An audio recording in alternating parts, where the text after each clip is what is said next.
ਸ਼ਲੋਕ ਪਵਨ ਗੁਰੂ ਪਾਣੀ ਪਿਤਾ ਮਾਤਾ ਧਰਤ ਮਹਤ ਦਿਵਸ ਰਾਤ ਦੁਇਦਾਈ ਦਾਇਆ ਖੇਲ ਜਗਤ ਚੰਗਿਆਈਆਂ ਬੁਰੀਆਈਆਂ ਵਾਚੈ ਧਰਮ ਹਦੂਰ ਕਰਮੀ ਆਪੋ ਆਪਣੀ ਕੇ ਨੇੜੇ ਕੇ ਦੂਰ ਜਿਨੀ ਨਾਮ ਤੇ ਆਇਆ ਗਏ ਮਸ਼ਕਤ ਕਾਲ ਨਾਨਕ ਤੇ ਮੁਖ ਉਜਲੇ ਕੀਤੀ ਛੁਟੇ ਨਾਲ।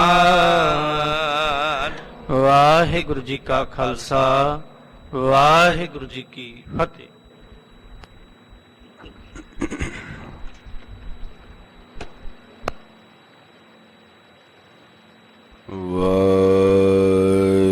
ਵਾਹਿਗੁਰੂ ਜੀ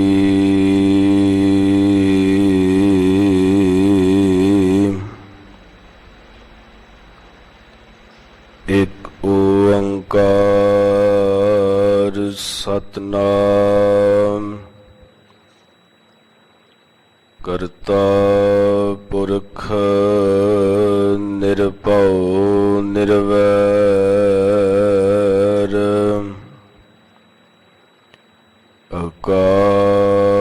ਅਕਾਲ ਮੂਰਤ ਅਜੂਨੀ ਸੈਭੰ ਗੁਰ ਪ੍ਰਸਾਦ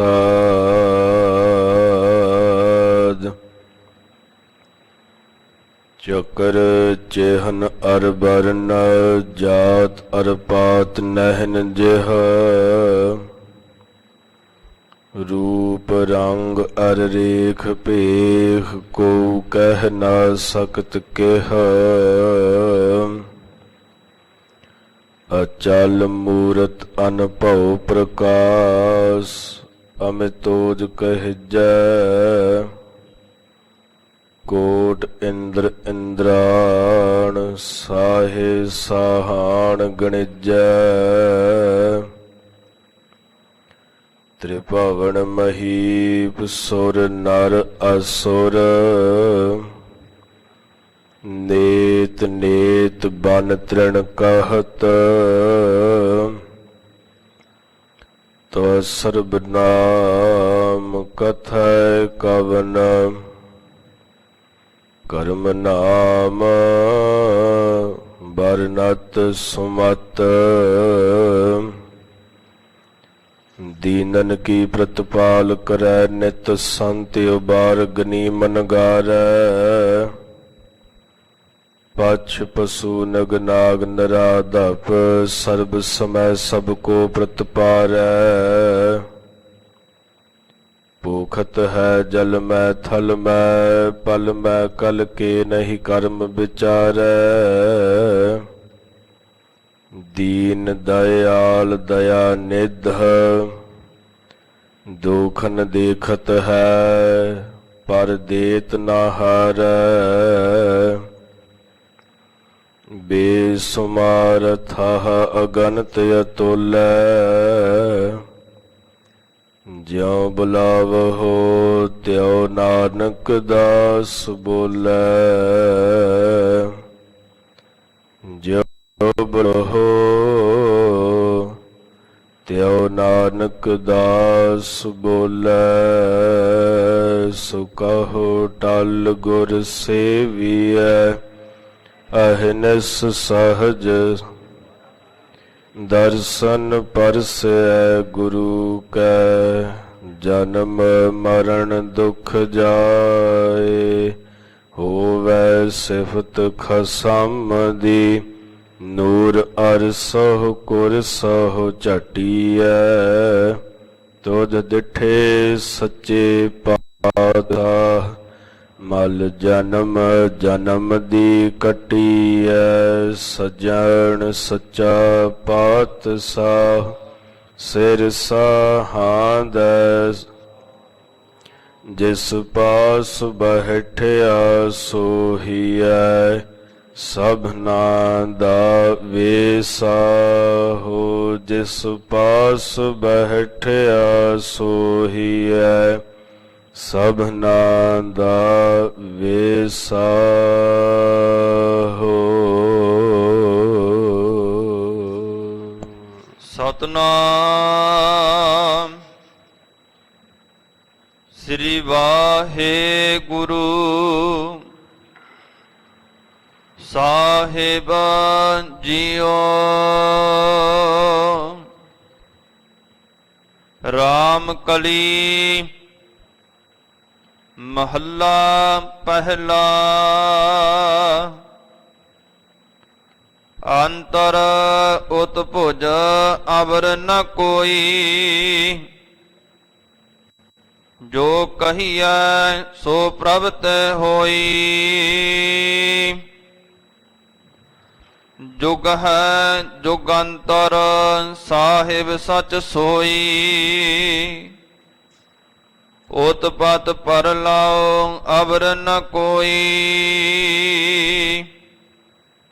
ਅੰਤਰ ਉਤਭੁਜ ਅਵਰ ਨ ਕੋਈ, ਜੋ ਕਹੀਐ ਸੋ ਪ੍ਰਭ ਤੇ ਹੋਈ। ਜੁਗ ਹੈ ਜੁਗੰਤਰ ਸਾਹਿਬ ਸਚ ਸੋਈ, ਉਤਪਤ ਪਰਲਾਉ ਅਵਰ ਨ ਕੋਈ। ਐਸਾ ਮੇਰਾ ਠਾਕੁਰ ਗਹਿਰ ਗੰਭੀਰਾ, ਜਿਨ ਜਪਿਆ ਤਿਨ ਹੀ ਸੁਖ ਪਾਇਆ। ਹਰ ਕੈ ਨਾਮ ਨ ਲੱਗੈ ਜਮ ਤੀਰਾ, ਰਹਾਉ ਨਾਮ ਰਤਨ ਹੀਰਾ ਨਿਰਮੋਲ। ਸਾਚਾ ਸਾਹਿਬ ਅਮਰ ਅਤੋਲਾ, ਜਿਹਵਾ ਸੂਚੀ ਸਾਚਾ ਬੋਲਾ। ਘਰ ਦਰ ਸਾਚਾ ਨਾਹੀ ਰੋਲਾ, ਇਕ ਬਨ ਮਹਿ ਵੈਸ ਹੈ ਡੂਗਰ ਅਸਥਾਨ। ਨਾਮ ਵਿਸਾਰ ਬਚਹਿ ਅਭਿਮਾਨ, ਨਾਮ ਬਿਨਾ ਕਿਆ ਗਿਆਨ ਧਿਆਨ। ਗੁਰਮੁਖ ਪਾਵਹਿ ਦਰਗਹਿ ਮਾਨ, ਹਠ ਅਹੰਕਾਰ ਕਰੈ ਨਹੀਂ ਪਾਵੈ। ਪਾਠ ਪੜ੍ਹੈ ਲੈ ਲੋਕ ਸੁਣਾਵੈ, ਤੀਰਥ ਭਰਮਸ ਵਿਆਦ ਨ ਜਾਵੈ। ਨਾਮ ਬਿਨਾ ਕੈਸੇ ਸੁਖ ਪਾਵੈ, ਜਤਨ ਕਰੈ ਬਿੰਦ ਕਿਵੈ ਨ ਰਹਾਈ। ਮਨੁਆ ਡੋਲੈ ਨਰਕੇ ਪਾਈ, ਜਾਮਪੁਰ ਬਾਧੋ ਲਹੈ ਸਜਾਈ। ਬਿਨ ਨਾਵੈ ਜੀਉ ਜਲ ਵਲ ਜਾਈ, ਸਿੱਧ ਸਾਧਕ ਕੀਤੇ ਮੁਨ ਦੇਵਾ। ਹਠ ਨਿਗਰਹਿ ਨਾ ਤ੍ਰਿਪਤਾ ਵਹਿ ਭੇਵਾ, ਸ਼ਬਦ ਵਿਚਾਰ ਗਹਿ ਗੁਰ ਸੇਵਾ। ਮਨ ਤਨ ਨਿਰਮਲ ਅਭਿਮਾਨ ਅਭੇਵਾ,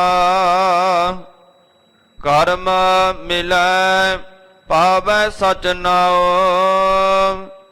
ਤੁਮ ਸਰਨਾਗਤ ਰਹਾਉ ਸੁਭਾਉ, ਤੁਮ ਤੇ ਉਪਜਿਓ ਭਗਤੀ ਭਾਉ। ਜਪ ਜਾਪਾਉ ਗੁਰਮੁਖ ਹਰਿ ਨਾਉ, ਹਉਮੈ ਗਰਭ ਜਾਏ ਵਿਚਾਰ।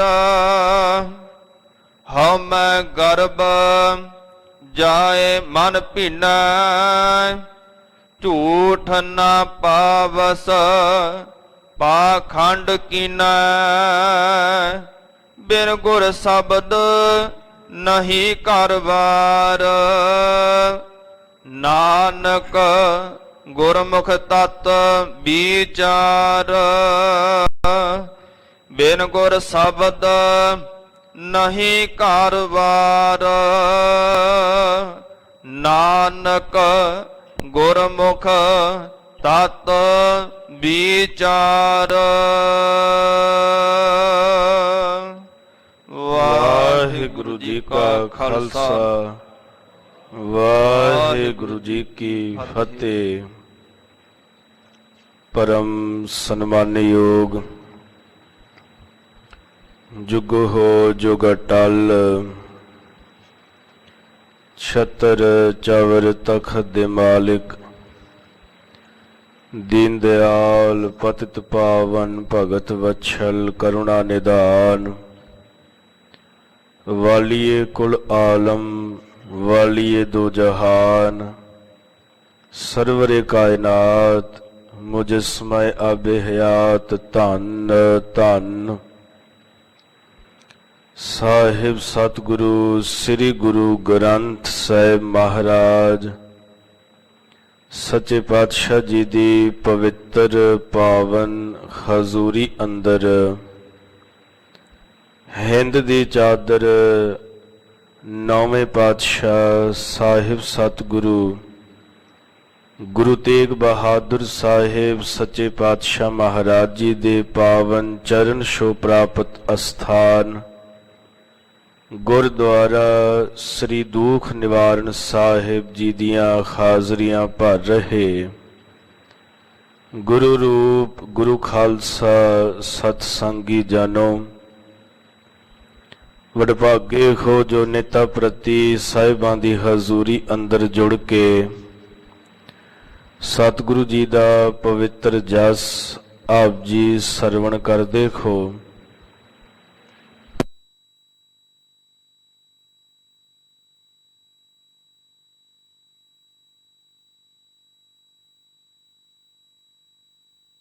ਕੀਰਤਨੀਆ ਪਾਸੋਂ ਆਸਾ ਦੀ ਵਾਰ ਦਾ ਕੀਰਤਨ ਸਰਵਣ ਕੀਤਾ ਹੈ। ਉਪਰੰਤ ਜੋ ਪਾਵਨ ਪਵਿੱਤਰ ਹੁਕਮ ਅੱਜ ਅੰਮ੍ਰਿਤ ਵੇਲੇ ਧੰਨ ਸ੍ਰੀ ਗੁਰੂ ਗ੍ਰੰਥ ਸਾਹਿਬ ਮਹਾਰਾਜ ਜੀ ਨੇ ਇਸ ਪਾਵਨ ਅਸਥਾਨ ਤੇ ਬਖਸ਼ਿਸ਼ ਕੀਤਾ, ਉਸ ਦਾ ਮੂਲ ਪਾਠ ਭਾਈ ਸਾਹਿਬ ਜੀ ਪਾਸੋਂ ਆਪ ਜੀ ਨੇ ਸਰਵਣ ਕੀਤਾ ਹੈ। ਗੁਰੂ ਕੇ ਸਵਾਰਿਓ ਮਨੋ ਬਿਰਤਿਆਂ ਨੂੰ ਕਰੀਏ ਆਕਾਗਰ, ਰਸਨਾ ਪਵਿੱਤਰ ਕਰੀਏ ਤੇ ਸਾਹਿਬਾਂ ਤੋਂ ਆਗਿਆ ਲੈ ਕੇ ਪਵਿੱਤਰ ਹੁਕਮ ਦੀ ਵਿਚਾਰ ਆਰੰਭ ਕਰਨ ਦਾ ਯਤਨ ਕਰੀਏ। ਆਪ ਧੰਨ ਗੁਰੂ ਤੇਗ ਬਹਾਦਰ ਸਾਹਿਬ ਸੱਚੇ ਪਾਤਸ਼ਾਹ ਮਹਾਰਾਜ ਕਿਰਪਾ ਕਰਨ, ਆਪ ਰੱਬ ਰੂਪ ਸੰਗਤਾਂ ਬਖਸ਼ੋ ਆਸੀਸ। ਰਸਨਾ ਪਵਿੱਤਰ ਕਰੋ ਤੇ ਗੱਜ ਕੇ ਆਖੋ ਜੀ ਸਤਨਾਮ ਸ੍ਰੀ ਵਾਹਿਗੁਰੂ ਸਾਹਿਬ ਜੀ। ਸਤਨਾਮ ਸ੍ਰੀ ਵਾਹਿਗੁਰੂ ਸਾਹਿਬ ਜੀ। ਰਾਮ ਕਲੀ ਮਹੱਲਾ ਪਹਿਲਾ। ਰਾਗ ਰਾਮ ਕਲੀ ਹੈ। 905 ਅੰਗ ਉੱਪਰ ਸੁਭਾਏਮਾਨ ਇਹ ਸ਼ਬਦ ਧੰਨ ਗੁਰੂ ਨਾਨਕ ਸਾਹਿਬ ਸੱਚੇ ਪਾਤਸ਼ਾਹ ਮਹਾਰਾਜ ਜੀ ਦੀ ਪਵਿੱਤਰ ਰਸਨਾ ਤੋਂ ਉਚਾਰਨ ਕੀਤਾ ਹੋਇਆ ਹੈ। 31 ਸ਼ੁੱਧ ਰਾਗਾਂ ਵਿੱਚੋਂ ਸਾਹਿਬਾਨ ਨੇ ਬੇਅੰਤ ਬਖਸ਼ਿਸ਼ਾਂ ਸਾਡੇ ਉੱਪਰ ਕੀਤੀਆਂ ਨੇ ਤੇ ਅੱਜ ਦਾ ਪਵਿੱਤਰ ਹੁਕਮ ਜਿਹੜਾ ਹੈ ਰਾਮਕਲੀ ਰਾਗ ਅੰਦਰ ਸਤਿਗੁਰੂ ਜੀ ਸਾਡੀ ਝੋਲੀ ਪਾ ਰਹੇ ਹਨ। ਅੰਤਰ ਉਤ ਭੁਜ ਅਵਰ ਨਾ ਕੋਈ। ਸਾਹਿਬ ਕਹਿੰਦੇ ਨੇ ਕਿ ਇਸ ਸੰਸਾਰ ਅੰਦਰ ਆਉਣ ਦੇ 4 ਤਰੀਕੇ ਨੇ, 4 ਖਾਣੀਆਂ ਨੇ, ਜਿਨ੍ਹਾਂ ਤਰੀਕਿਆਂ ਦੇ ਨਾਲ, ਜਿਨ੍ਹਾਂ ਢੰਗਾਂ ਦੇ ਨਾਲ ਇਸ ਸੰਸਾਰ ਵਿੱਚ ਜੀਵਾਂ ਦੀ ਉਤਪਤੀ ਹੁੰਦੀ ਹੈ। ਮਨੁੱਖ, ਪਸ਼ੂ, ਪੰਛੀ ਆਦਿਕ ਜਿੰਨੇ ਵੀ 84 ਲੱਖ ਜੂਨਾਂ ਉਸ ਅਕਾਲ ਪੁਰਖ ਵਾਹਿਗੁਰੂ ਪਰਮੇਸ਼ਵਰ ਨੇ ਸਾਜੀਆਂ ਨੇ, ਉਹਨਾਂ ਦੇ ਆਉਣ ਦਾ ਤਰੀਕਾ ਵੱਖਰਾ ਹੈ। ਸਾਹਿਬ ਕਹਿੰਦੇ ਨੇ ਇਹ 4 ਖਾਣੀਆਂ ਨੇ, ਅੰਡਜ, ਜੇਰਜ, ਸੇਤਜ ਤੇ ਉਤਪੁਜ। ਇਹਨਾਂ ਚਾਰ ਖਾਣੀਆਂ ਦੇ ਰਾਹੀਂ ਮਨੁੱਖ ਦੇ ਸਮੇਤ ਜਿਹੜੇ ਜੀਵ ਜੰਤੂ ਨੇ ਉਹ ਇਸ ਸੰਸਾਰ ਵਿੱਚ ਆਉਣਾ ਕਰਦੇ ਨੇ। ਤੇ ਸਹਿਬ ਗੁਰੂ ਨਾਨਕ ਸੱਚੇ ਪਾਤਸ਼ਾਹ ਮਹਾਰਾਜ ਜੀ ਬਖਸ਼ਿਸ਼ ਕਰਦੇ ਨੇ ਕਿ ਅੰਤਰ ਉਤ ਭੁਜ ਅਵਰ ਨਾ ਕੋਈ, ਉਸ ਅਕਾਲ ਪੁਰਖ ਵਾਹਿਗੁਰੂ ਪਰਮੇਸ਼ਵਰ ਤੋਂ ਬਿਨਾ, ਕਿਉਂਕਿ ਸਮੁੱਚੇ ਸ਼ਬਦ ਅੰਦਰ ਸਤਿਗੁਰੂ ਨੇ ਬਖਸ਼ਿਸ਼ ਕੀਤੀ ਹੈ ਕਿ ਬੰਦਿਆ ਹੱਠ ਨਿਗ੍ਰਹਿ ਹੋਰ ਕਰਮ ਕਾਂਡਾਂ ਵਿੱਚ ਫਸ ਕਰਕੇ ਕਦੀ ਉਸ ਅਕਾਲ ਪੁਰਖ ਵਾਹਿਗੁਰੂ ਦੀ ਪ੍ਰਾਪਤੀ ਨਹੀਂ ਹੁੰਦੀ। ਜੇ ਉਸ ਅਕਾਲ ਪੁਰਖ ਵਾਹਿਗੁਰੂ ਪਰਮੇਸ਼ਵਰ ਦੇ ਨਾਲ ਤੂੰ ਮਿਲਣਾ ਹੈ ਤੇ ਉਹਨੂੰ ਮਿਲਣ ਦਾ ਇੱਕੋ ਢੰਗ ਹੈ ਵੀ ਉਹਦਾ ਨਾਮ ਜਪ, ਬੰਦਗੀ ਕਰ, ਆਰਾਧ, ਉਹਨੂੰ ਯਾਦ ਕਰ। ਜੇ ਤੂੰ ਉਹਨੂੰ ਯਾਦ ਕਰੇਗਾ ਤੇ ਇਹਦੇ ਵਿੱਚ ਕੋਈ ਸ਼ੱਕ ਨਹੀਂ ਵੀ ਉਹ ਤੈਨੂੰ ਆਪ ਆਣ ਕੇ ਮਿਲ ਪਵੇਗਾ। ਪਰ ਜੇ ਤੂੰ ਆਖੇ, ਕਿਉਂਕਿ ਸਾਹਿਬਾਂ ਨੇ ਬਹੁਤ ਇਹਨਾਂ ਚੀਜ਼ਾਂ ਦਾ ਖੰਡਨ ਕੀਤਾ ਹੈ, ਜਦੋਂ ਸਿੱਧਾਂ ਨਾਲ ਮੁਲਾਕਾਤ ਹੁੰਦੀ ਏ ਜਾਂ ਜੋਗੀਆਂ ਨਾਲ ਮੁਲਾਕਾਤ ਹੁੰਦੀ ਏ, ਜਿਹਦੇ ਵਿੱਚ ਉਹਨਾਂ ਨੇ ਗ੍ਰਸਥ ਜੀਵਨ ਨੂੰ ਤਿਆਗ ਕੇ, ਘਰ-ਬਾਰ ਤਿਆਗ ਕੇ ਜੰਗਲਾਂ ਵਿੱਚ, ਪਹਾੜਾਂ ਵਿੱਚ, ਪਰਬਤਾਂ ਵਿੱਚ ਜਾ ਕੇ ਬੈਠ ਗਏ। ਕਿਸ ਕਾਰਨ ਕਰਕੇ ਕਿ ਘਰ ਨੂੰ ਤਿਆਗ ਕੇ ਜੰਗਲਾਂ ਵਿੱਚ ਬੈਠਿਆਂ, ਪਹਾੜਾਂ ਵਿੱਚ ਜਾਇਆ ਅਕਾਲ ਪੁਰਖ ਵਾਹਿਗੁਰੂ ਪਰਮੇਸ਼ਵਰ ਦੀ ਪ੍ਰਾਪਤੀ ਹੋ ਸਕਦੀ ਹੈ। ਤੇ ਸਾਹਿਬ ਕਹਿੰਦੇ ਨਹੀਂ, ਇਹ ਤੇਰਾ ਭੁਲੇਖਾ ਹੈ। ਇਉਂ ਤੇ ਫਿਰ ਜਿੰਨਾ ਚਿਰ ਤੈਨੂੰ ਅਖੀਰਲਾ ਸਵਾਸ ਨਹੀਂ ਆਉਂਦਾ ਯਤਨ ਵਿੱਚ ਲੱਗਾ ਰਹਿ, ਪਰ ਜੇ ਇਹਨਾਂ ਕਰਮ ਕਾਂਡਾਂ ਵਿੱਚ ਹੀ ਲੱਗਾ ਰਿਹਾ ਤੇ ਫਿਰ ਤੈਨੂੰ ਅਕਾਲ ਪੁਰਖ ਦੀ ਪ੍ਰਾਪਤੀ ਕਦਾ ਚਿਤ ਨਹੀਂ ਹੋ ਸਕਦੀ। ਰਾਹ ਇੱਕੋ ਹੀ ਹੈ, ਨਾਮ ਜਪ, ਭਜਨ ਕਰ ਤੇ ਸਿਮਰਨ ਕੀਤਿਆਂ ਉਸ ਅਕਾਲ ਪੁਰਖ ਦੀ ਪ੍ਰਾਪਤੀ ਹੋ ਸਕਦੀ। ਸਾਹਿਬ ਆਰੰਭਤਾ ਵਿੱਚ ਬਖਸ਼ਿਸ਼ ਕਰ ਰਹੇ ਨੇ ਕਿ ਅੰਤਰ ਉਤ ਭੁਜ ਅਵਰ ਨਾ ਕੋਈ, ਕਿ ਜਿੰਨੇ ਵੀ ਖਾਣੀਆਂ ਨੇ, ਜਿੰਨੇ ਤਰੀਕੇ ਨੇ ਜੀਵ ਜੰਤੂ ਮਨੁੱਖ ਦੇ ਇਸ ਸੰਸਾਰ ਵਿੱਚ ਆਉਣ ਦੇ, ਉਹਨਾਂ ਸਾਰਿਆਂ ਦੇ ਵਿੱਚ ਪਰਮੇਸ਼ਵਰ ਆਪ ਵਿਆਪਕ ਹੈ। ਉਹਦੇ ਤੋਂ ਬਿਨਾ ਦੂਸਰਾ ਹੋਰ ਕੋਈ ਵੀ ਨਹੀਂ। ਜੇ ਕੋਈ ਆਖੇ ਕਿ ਕਰਨ ਕਾਰਨ ਮੈਂ ਆ ਜਾਂ ਮੈਂ ਕੁਝ ਕੀਤਾ ਹੈ, ਤੇ ਸਾਹਿਬ ਇਹਦਾ ਜਵਾਬ ਦਿੰਦੇ ਨੇ, ਕਰਨ ਕਰਾਵਨ ਕਰਨਾ ਹਾਰ, ਇਸ ਕੈ ਹਾਥ ਕਹਾਂ ਵਿਚਾਰ। ਇਹਦੇ ਹੱਥ ਕੁਝ ਵੀ ਨਹੀਂ, ਮਨੁੱਖ ਦੇ ਹੱਥ ਕੁਝ ਵੀ ਨਹੀਂ ਹੈ। ਕਰਨ ਕਰਾਵਨ ਹਾਰ ਤੇ ਉਹ ਵਾਹਿਗੁਰੂ ਪਰਮੇਸ਼ਵਰ ਸੁਆਮੀ ਆਪ ਹੈ।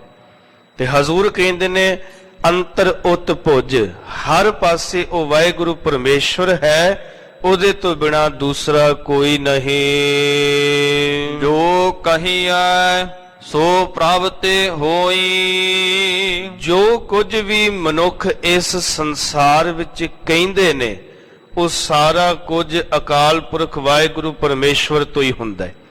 ਜੋ ਕੁਝ ਵੀ ਕਿਹਾ ਜਾਂਦਾ ਹੈ ਉਹ ਭਾਵੇਂ ਕੁਦਰਤੀ ਸਰੋਤ ਨੇ ਜੋ ਧਰਤੀ ਵਿੱਚ ਪਰਮੇਸ਼ਵਰ ਨੇ ਬਖਸ਼ਿਸ਼ ਕੀਤੇ ਨੇ, ਜਾਂ ਮਨੁੱਖ ਹੈ, ਜੰਮਣ ਮਰਨਾ ਹੈ, ਆਉਣਾ ਜਾਣਾ ਹੈ, ਜੋ ਕੁਝ ਵੀ ਸੰਸਾਰ ਵਿੱਚ ਕਾਰ ਵਿਹਾਰ ਹੋ ਰਹੇ ਨੇ, ਤੇ ਸਾਹਿਬ ਕਹਿੰਦੇ ਨੇ ਜੋ ਕਹੀ ਹੈ ਸੋ ਪ੍ਰਭ ਤੇ ਹੋਈ।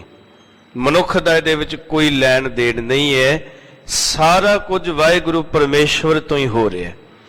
ਜੋ ਕੁਝ ਵੀ ਇਸ ਸੰਸਾਰ ਵਿੱਚ ਆਖਿਆ ਜਾ ਰਿਹਾ ਹੈ, ਕੋਈ ਜਨਮ ਲੈ ਰਿਹਾ ਹੈ, ਉਹ ਪਰਮੇਸ਼ਵਰ ਦੇ ਹੱਥ ਹੈ। ਵੇਖੋ, ਕਈ ਵਾਰ ਬੱਚਾ ਜਨਮ ਲੈਣ ਤੋਂ ਪਹਿਲਾਂ ਹੀ ਮਾਤਾ ਦੇ ਗਰਭ ਵਿੱਚ ਉਹਦੀ ਮੌਤ ਹੋ ਜਾਂਦੀ।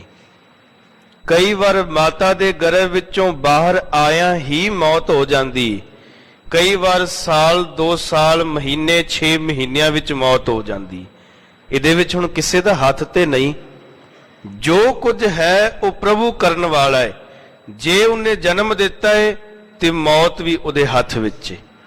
ਸਾਡੇ ਮਹਾਂਪੁਰਖ ਸਿਖਾਉਂਦੇ ਨੇ ਜੇ ਪਰਮੇਸ਼ਵਰ ਮੌਤ ਤੇ ਜਨਮ ਇਹ ਦੋ ਚੀਜ਼ਾਂ ਮੁੱਖ ਨੇ ਜਿਹੜੀਆਂ ਉਹਨੇ ਆਪਣੇ ਹੱਥ ਵਿੱਚ ਰੱਖੀਆਂ ਨੇ।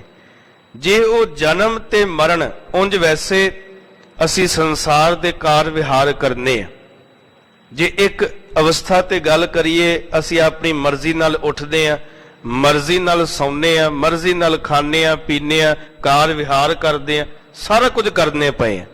ਪਰ ਜਨਮ ਤੇ ਮਰਨ ਇਹ ਸਾਡੇ ਹੱਥ ਵਿੱਚ ਨਹੀਂ। ਤੇ ਜੇ ਜਨਮ ਮਰਨ ਵੀ ਰੱਬ ਦੇ ਦਿੰਦਾ ਤੇ ਕੌਣ ਐਸਾ ਇਸ ਸੰਸਾਰ ਵਿੱਚ ਜਿਹੜਾ ਮਰਨਾ ਚਾਹੁੰਦਾ? ਕੋਈ ਵੀ ਨਹੀਂ ਨਾ ਚਾਹੁੰਦਾ। ਮਰਨਾ ਤੇ ਇਸ ਸੰਸਾਰ ਵਿੱਚ ਕਿਸੇ ਨੂੰ ਪਸੰਦ ਨਹੀਂ ਹੈ। ਸਾਰੇ ਕਹਿੰਦੇ ਨੇ ਮੈਂ ਜਿਉਂਦਾ ਰਵਾਂ, ਤੇ ਬਾਬਾ ਕਬੀਰ ਸਾਹਿਬ ਕਹਿੰਦੇ ਨੇ ਮੈਂ ਨਾ ਮਰੋ ਮਰਬੋ ਸੰਸਾਰਾ। ਇਹ ਲੋਕਾਂ ਦੀ ਜਿਹੜੀ ਸੋਚ ਹੈ ਵੀ ਮੈਂ ਕਿਹੜਾ ਮਰਨਾ ਹੈ, ਉਹ ਸਾਰੇ ਮਰਨ ਵਾਲੇ ਨੇ, ਮੈਂ ਨਹੀਂ ਮਰਦਾ। ਬੰਦਾ ਇਹ ਕਦੀ ਖਿਆਲ ਨਹੀਂ ਕਰਦਾ ਵੀ ਮੌਤ ਜਿਹੜੀ ਹੈ ਉਹ ਮੇਰੇ ਤੇ ਵੀ ਆਉਣੀ ਹੈ, ਕਿਉਂਕਿ ਜਨਮ ਤੇ ਮਰਨ ਇਹ ਰੱਬ ਨੇ ਆਪਣੇ ਹੱਥ ਵਿੱਚ ਰੱਖੇ ਨੇ।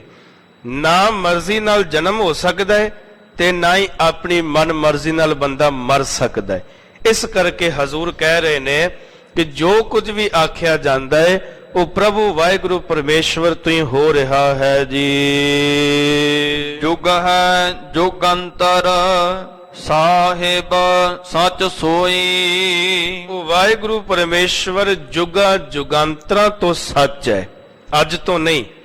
ਤੇ ਆਪ ਜੀ ਰੋਜ਼ ਪੜ੍ਹਦੇ ਹੋ, ਹਜ਼ੂਰ ਕਹਿੰਦੇ ਨੇ ਜਿਹੜਾ ਰੱਬ ਇੱਕ ਹੈ, ਉਹਦਾ ਨਾਮ ਸਤ ਹੈ, ਉਹ ਕਰਤਾ ਪੁਰਖ ਹੈ, ਉਹਨੂੰ ਭੈ ਨਹੀਂ ਕਿਸੇ ਦਾ, ਉਹਦੇ ਨਾਲ ਵੈਰ ਨਹੀਂ ਕਿਸੇ ਦਾ, ਉਹ ਅਕਾਲ ਦੀ ਮੂਰਤ ਹੈ, ਉਹ ਆਪਣੇ ਆਪ ਤੋਂ ਪ੍ਰਕਾਸ਼ ਹੈ, ਉਹ ਜੂਨਾਂ ਵਿੱਚ ਨਹੀਂ ਆਉਂਦਾ। ਤੇ ਜੇ ਐਸਾ ਰੱਬ ਕਿੱਥੇ ਹੈ? ਤੇ ਹਜ਼ੂਰ ਕਹਿੰਦੇ ਨੇ ਆਦ ਸੱਚ ਜੁਗਾਦ ਸੱਚ ਹੈ ਭੀ ਸੱਚ ਨਾਨਕ ਹੋਸੀ ਭੀ ਸੱਚ। ਉਹ ਆਦ ਤੋਂ ਸੱਚ ਹੈ, ਜੁਗਾ ਜੁਗਾਂਤਰਾਂ ਤੋਂ ਸੱਚ ਹੈ, ਹੁਣ ਵੀ ਸੱਚ ਹੈ, ਤੇ ਕੱਲ ਨੂੰ ਜਦੋਂ ਦੁਨੀਆ ਨਹੀਂ ਰਵੇਗੀ ਉਦੋਂ ਵੀ ਉਹ ਸੱਚ ਰਹੇਗਾ। ਇੱਕ ਬਚਨ ਸਾਹਿਬ ਨੇ ਮਾਰੂ ਰਾਗ ਵਿੱਚ ਬੜੇ ਕਮਾਲ ਦਾ ਆਖਿਆ। ਹਜ਼ੂਰ ਕਹਿੰਦੇ ਨੇ ਹੁਣ ਤੇ ਦੁਨੀਆ ਨਜ਼ਰ ਆਉਂਦੀ ਹੈ, ਸਾਰਾ ਕੁਝ ਹੈ। ਸੂਰਜ ਚੜ੍ਹਦਾ ਹੈ, ਆਪਣੇ ਸਮੇਂ ਨਾਲ ਛਿਪ ਜਾਂਦਾ ਹੈ। ਚੰਦਰਮਾ ਆਪਣੇ ਸਮੇਂ ਨਾਲ ਨਿਕਲਦਾ ਹੈ, ਆਪਣੇ ਸਮੇਂ ਨਾਲ ਛਿਪ ਜਾਂਦਾ ਹੈ। ਆਪਣੇ ਸਮੇਂ ਨਾਲ ਰੁੱਤਾਂ ਬਦਲਦੀਆਂ ਨੇ, ਮੌਸਮ ਚੇਂਜ ਹੁੰਦੇ ਨੇ, ਮੌਸਮ ਬਦਲਦੇ ਨੇ, ਸਭ ਕੁਝ ਹੁੰਦਾ ਹੈ। ਤੇ ਰੱਬ ਹੁਣ ਤੇ ਸੱਚ ਹੈ ਹੀ ਹੈ ਨਾ।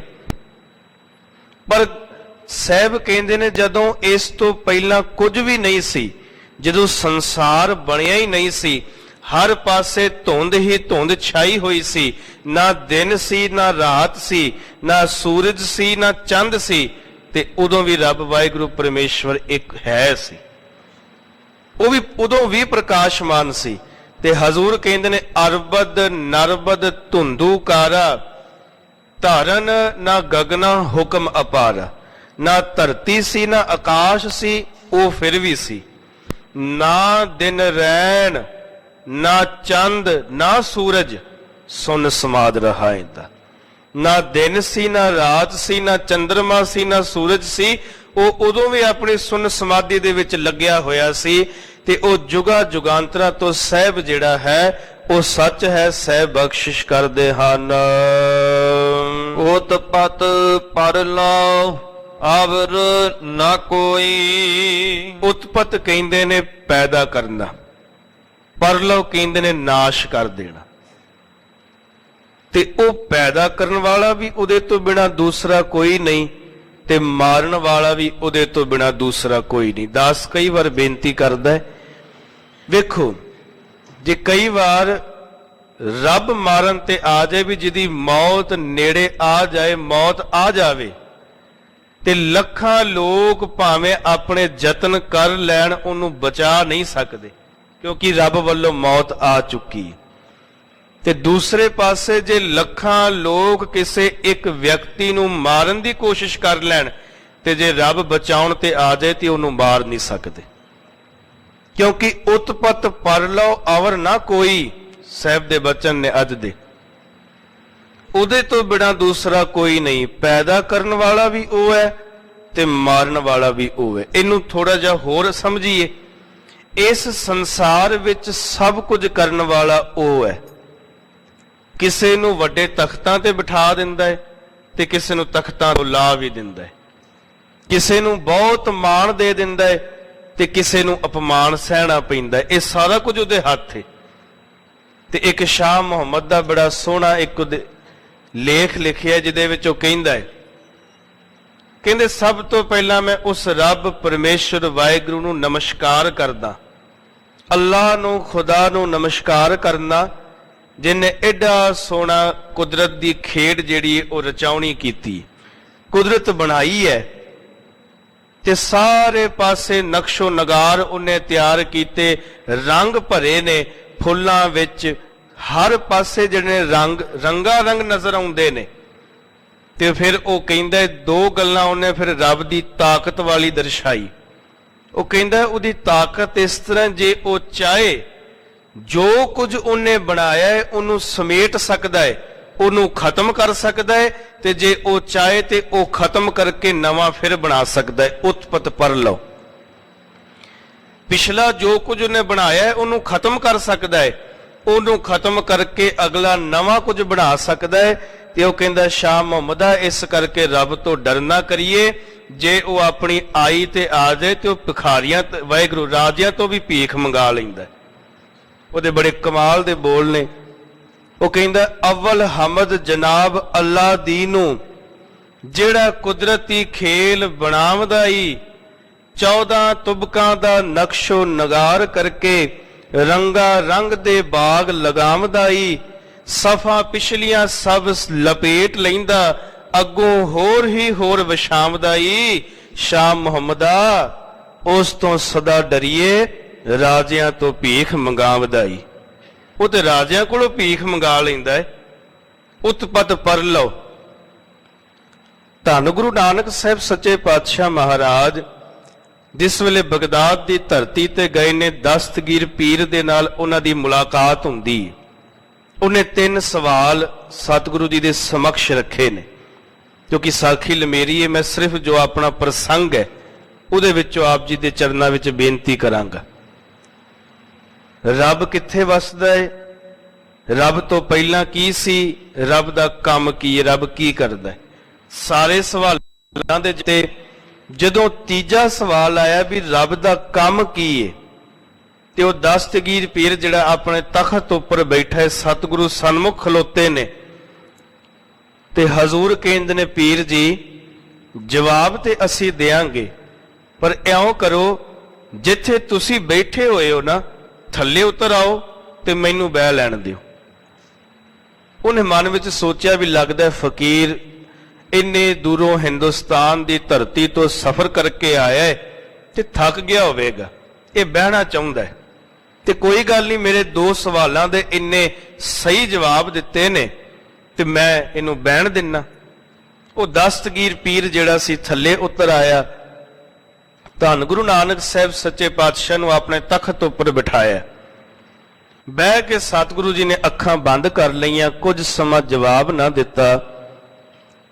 ਉਹ ਵੇਖਦਾ ਰਿਹਾ ਵੀ ਹੁਣ ਜਵਾਬ ਦਿੰਦਾ ਇਹ ਫਕੀਰ, ਹੁਣ ਦਿੰਦਾ ਹੈ, ਪਰ ਜਵਾਬ ਕੋਈ ਆਇਆ ਨਾ। ਕੁਝ ਸਮੇਂ ਤੋਂ ਬਾਅਦ ਉਹਨੂੰ ਗੁੱਸਾ ਚੜ ਗਿਆ। ਕਹਿੰਦਾ ਫਕੀਰਾ, ਮੈਂ ਰਾਜਾ, ਮੈਂ ਤਖਤ ਦਾ ਮਾਲਕ ਆ, ਮੈਂ ਤੈਨੂੰ ਤਖਤ ਉੱਪਰ ਬਹਿਣ ਦਿੱਤਾ, ਤੂੰ ਤੇ ਬਹਿ ਹੀ ਗਿਆ। ਮੇਰੇ ਸਵਾਲ ਦਾ ਜਵਾਬ ਕਿੱਥੇ ਹੈ? ਜੋ ਮੈਂ ਸਵਾਲ ਕੀਤਾ ਵੀ ਰੱਬ ਦਾ ਕੰਮ ਕੀ ਹੈ, ਉਹਦਾ ਜਵਾਬ ਤੇ ਮੈਨੂੰ ਨਹੀਂ ਨਾ ਮਿਲਿਆ।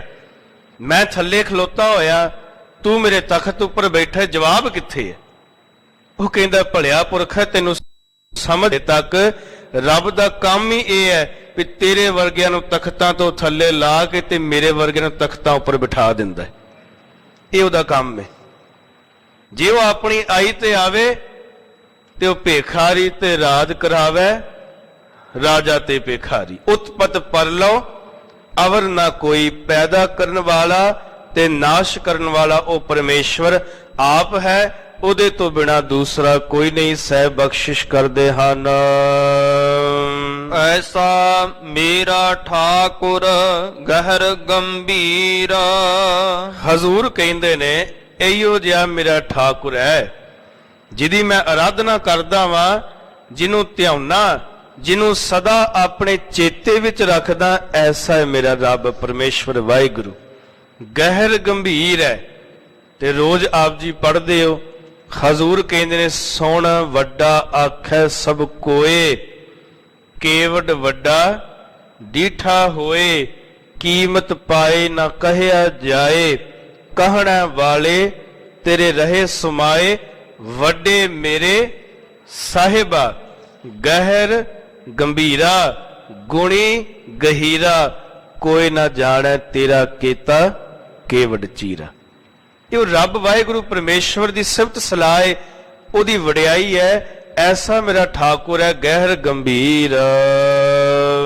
ਜਿਨ ਜਪਿਆ ਤਿਨ ਹੀ ਸੁਖ ਪਾਇਆ, ਹਰਿ ਕੈ ਨਾਮ ਨਾ ਲੱਗੈ ਜਮ ਤੀਰ। ਹਜ਼ੂਰ ਕਹਿੰਦੇ ਨੇ ਜਿਨ੍ਹਾਂ ਜਪ ਲਿਆ, ਜਿਨ੍ਹਾਂ ਉਸ ਵਾਹਿਗੁਰੂ ਪਰਮੇਸ਼ਵਰ ਨੂੰ ਧਿਆ ਲਿਆ ਏ, ਤਿੰਨ ਹੀ ਸੁਖ ਪਾਇਆ। ਉਹਨਾਂ ਨੇ ਸੁਖ ਪ੍ਰਾਪਤ ਕਰ ਲਿਆ, ਉਹਨਾਂ ਨੂੰ ਸदैव ਸੁਖ ਮਿਲ ਗਿਆ ਹੈ ਜਿਨ੍ਹਾਂ ਨੇ ਵਾਹਿਗੁਰੂ ਪਰਮੇਸ਼ਵਰ ਦੀ ਆਰਾਧਨਾ ਕੀਤੀ। ਖਿਆਲ ਕਰਿਓ, ਕਈ ਵਾਰ ਸਭ ਕੁਝ ਹੁੰਦਿਆਂ ਵੀ ਬੰਦੇ ਕੋਲ ਅੰਦਰਲਾ ਟਿਕਾਓ ਨਹੀਂ ਹੁੰਦਾ, ਕਿਉਂਕਿ ਨਾਮ ਨਹੀਂ ਹੈ, ਸਿਮਰਨ ਨਹੀਂ ਹੈ।